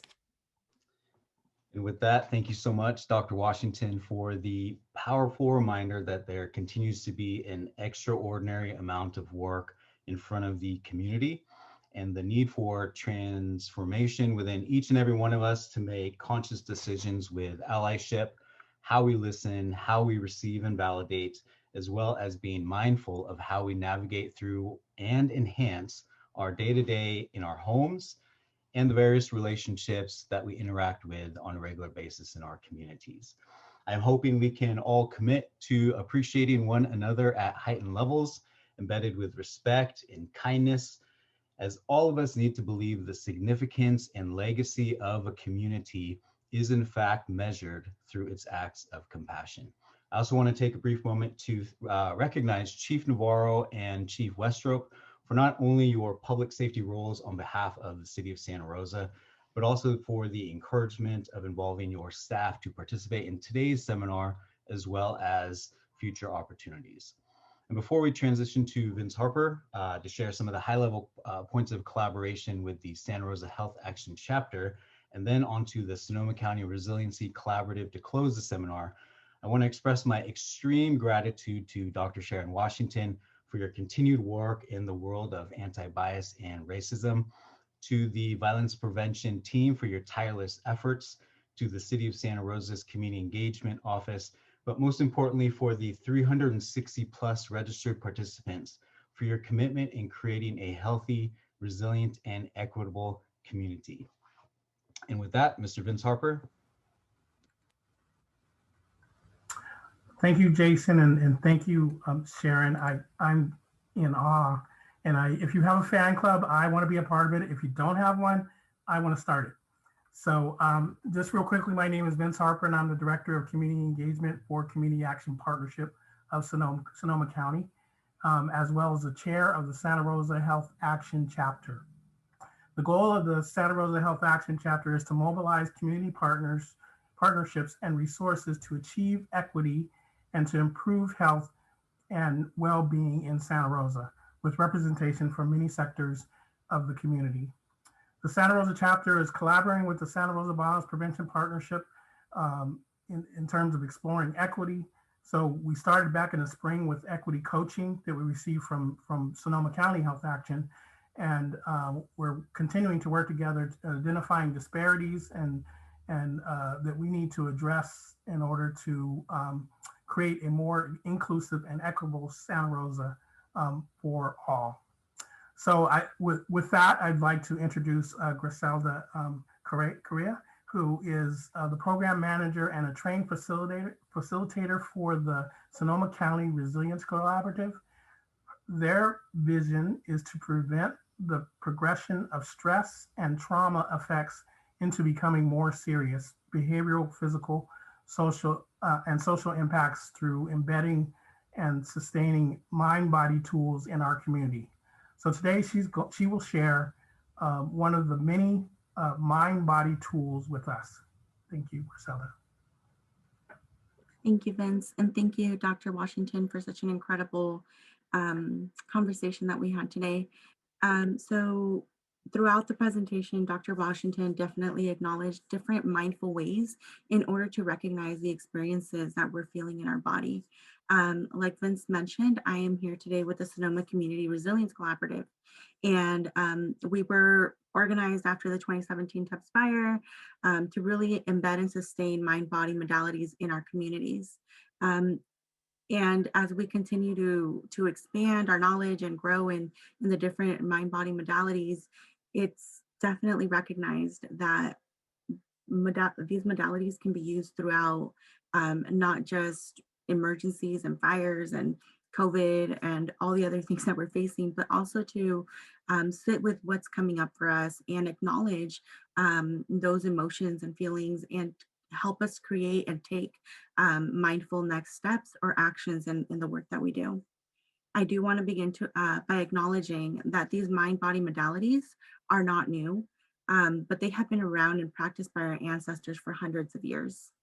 Today, the modality that I'm going to be inviting you to join us in is an imaginary journey. I will begin by guiding you. As you listen to my voice, allow images to come to you and observe how your body is feeling with each stage of the guided imagery. I will ask you to have a conversation with an inner guide, your subconscious, to help ground you and think about mindful next steps or actions. When this time comes, you can have this conversation with your guide by journaling or staying in meditation, whichever feels most comfortable to you. And at any point during this exercise, feel free that if there is any discomfort, feel free to give yourself permission to stop and step away. Okay. So I will begin. I'm going to go ahead and play music just to help us ground us a little bit more in our moment, in our chair, and in our breath. At this time, I would like to invite you to sit or lay in a comfortable position. Take a deep breath in and out.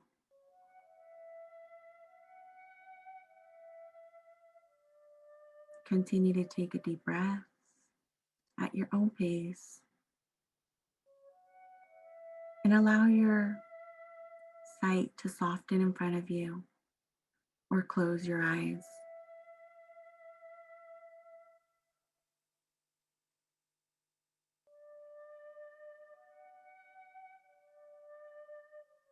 Become aware of your breath, the in breath and the out breath.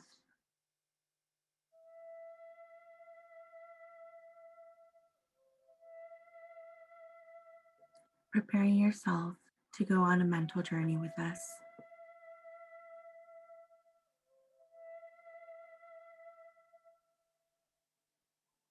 I would like you to imagine yourself in a very special place.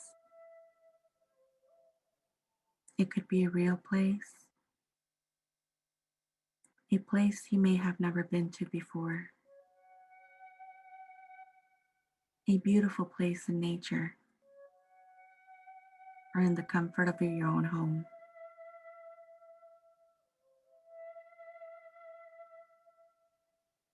And if more than one place comes to mind,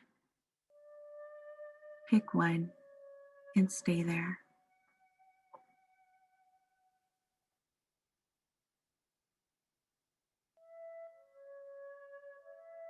This is a place in which you are comfortable and secure. Appreciate the scenes with all your senses. See, touch, and feel the whole environment that you are in.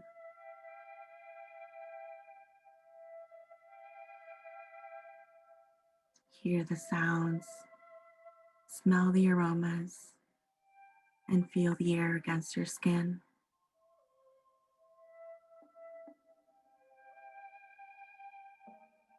Experience yourself securely under you.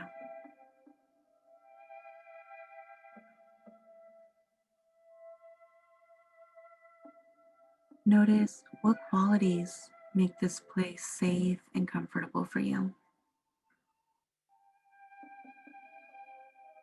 And where in your body do you feel that safety and comfort?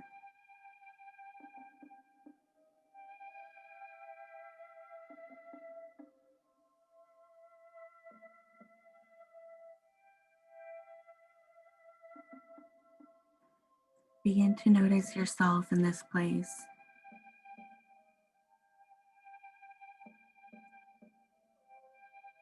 How is it that you see yourself?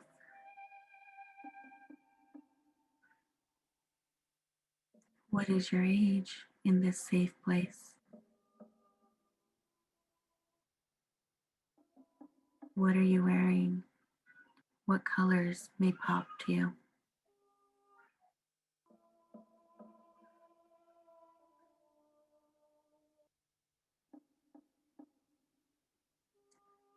Notice if there's anything or anyone you may need to remove from this place to make it more comfortable for you.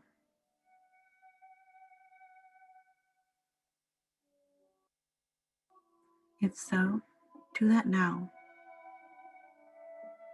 and notice how your body is feeling.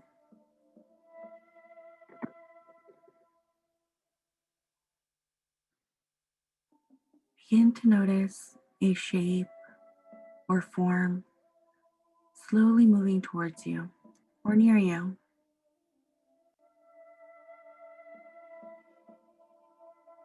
This is your inner guide, someone you may know, a figure from the scripture, male, female, non-binary, a child or an animal, a color or a presence, or perhaps a feeling.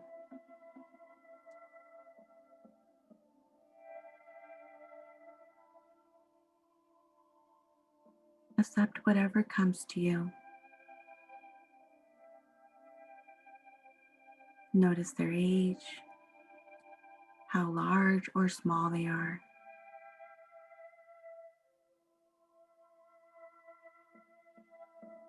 This person or creature or spirit or whatever name you feels right for you is here to guide you.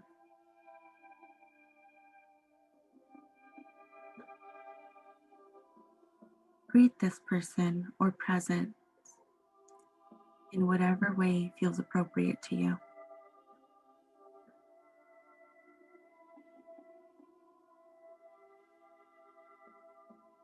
They will be sharing a message or a gift to help us proceed with our day.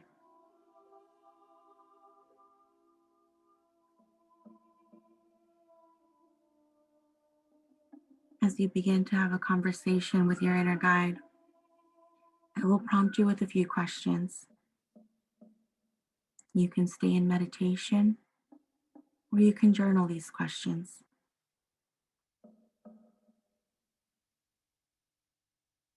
Begin to share with your guide how your body is currently feeling based on the conversation that we had with Dr. Washington today.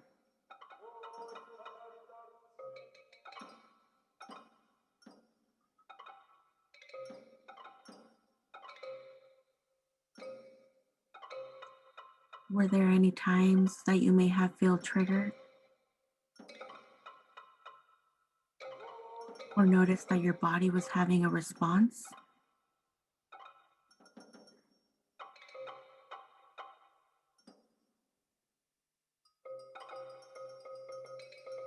Share this experience with your inner guide.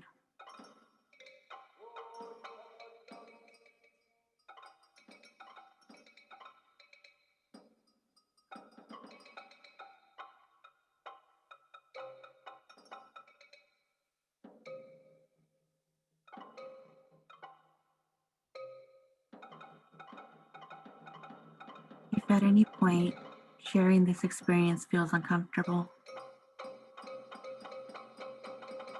become conscious of your breath.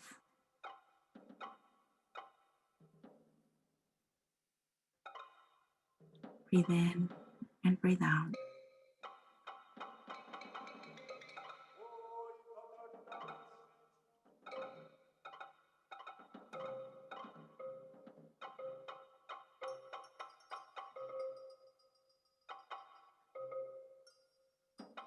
As you continue to share your experience with your inner guide, share one thing that you're taking away from today's conversation.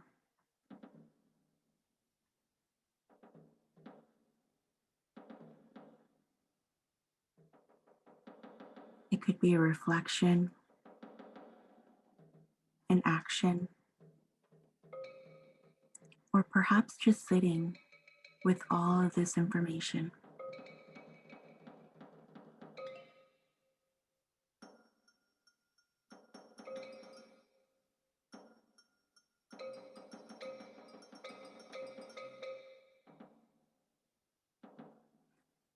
If there's a mindful action that you would like to take or do as you move forward with your day or week, share that now with your inner guide.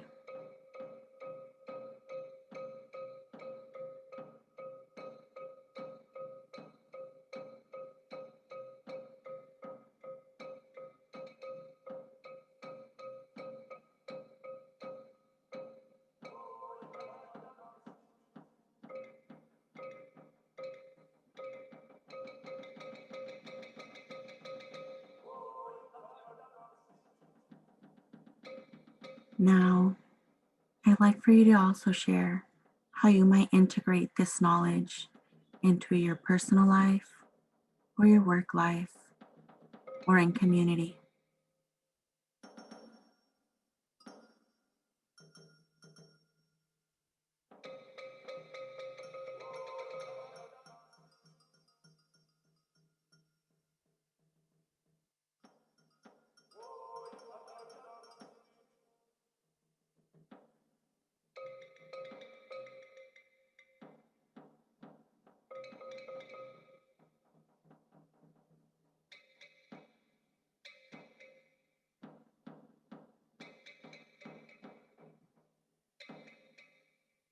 As you begin to close off the conversation with your inner guide,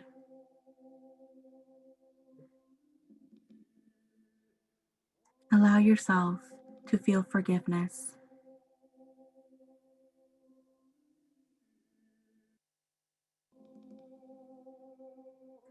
for whatever it is that you may be feeling.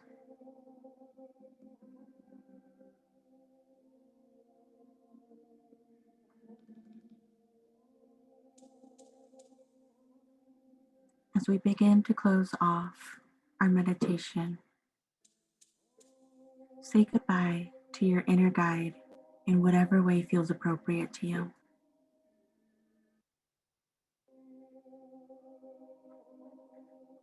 Begin to give thanks, knowing that you can return anytime you need to,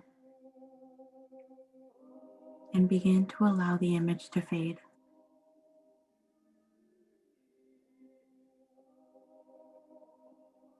Become aware of the in-breath and the out-breath in this comfortable place you are in.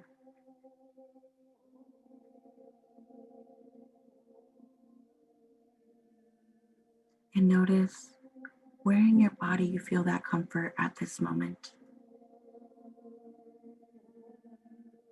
or whatever emotion you're feeling.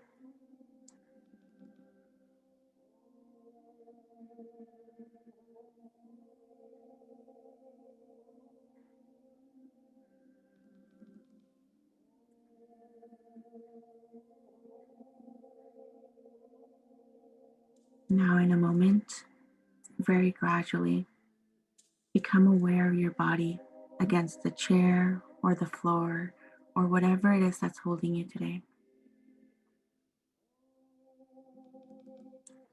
Bring yourself back slowly and comfortably, and become aware of the room that you're in. And when you are ready, and only when you are ready, gently open your eyes.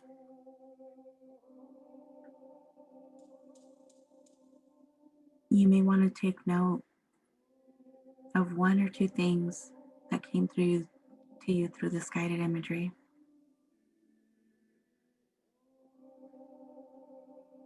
Like dreams, guided imagery can vanish, but it's important to take the message away.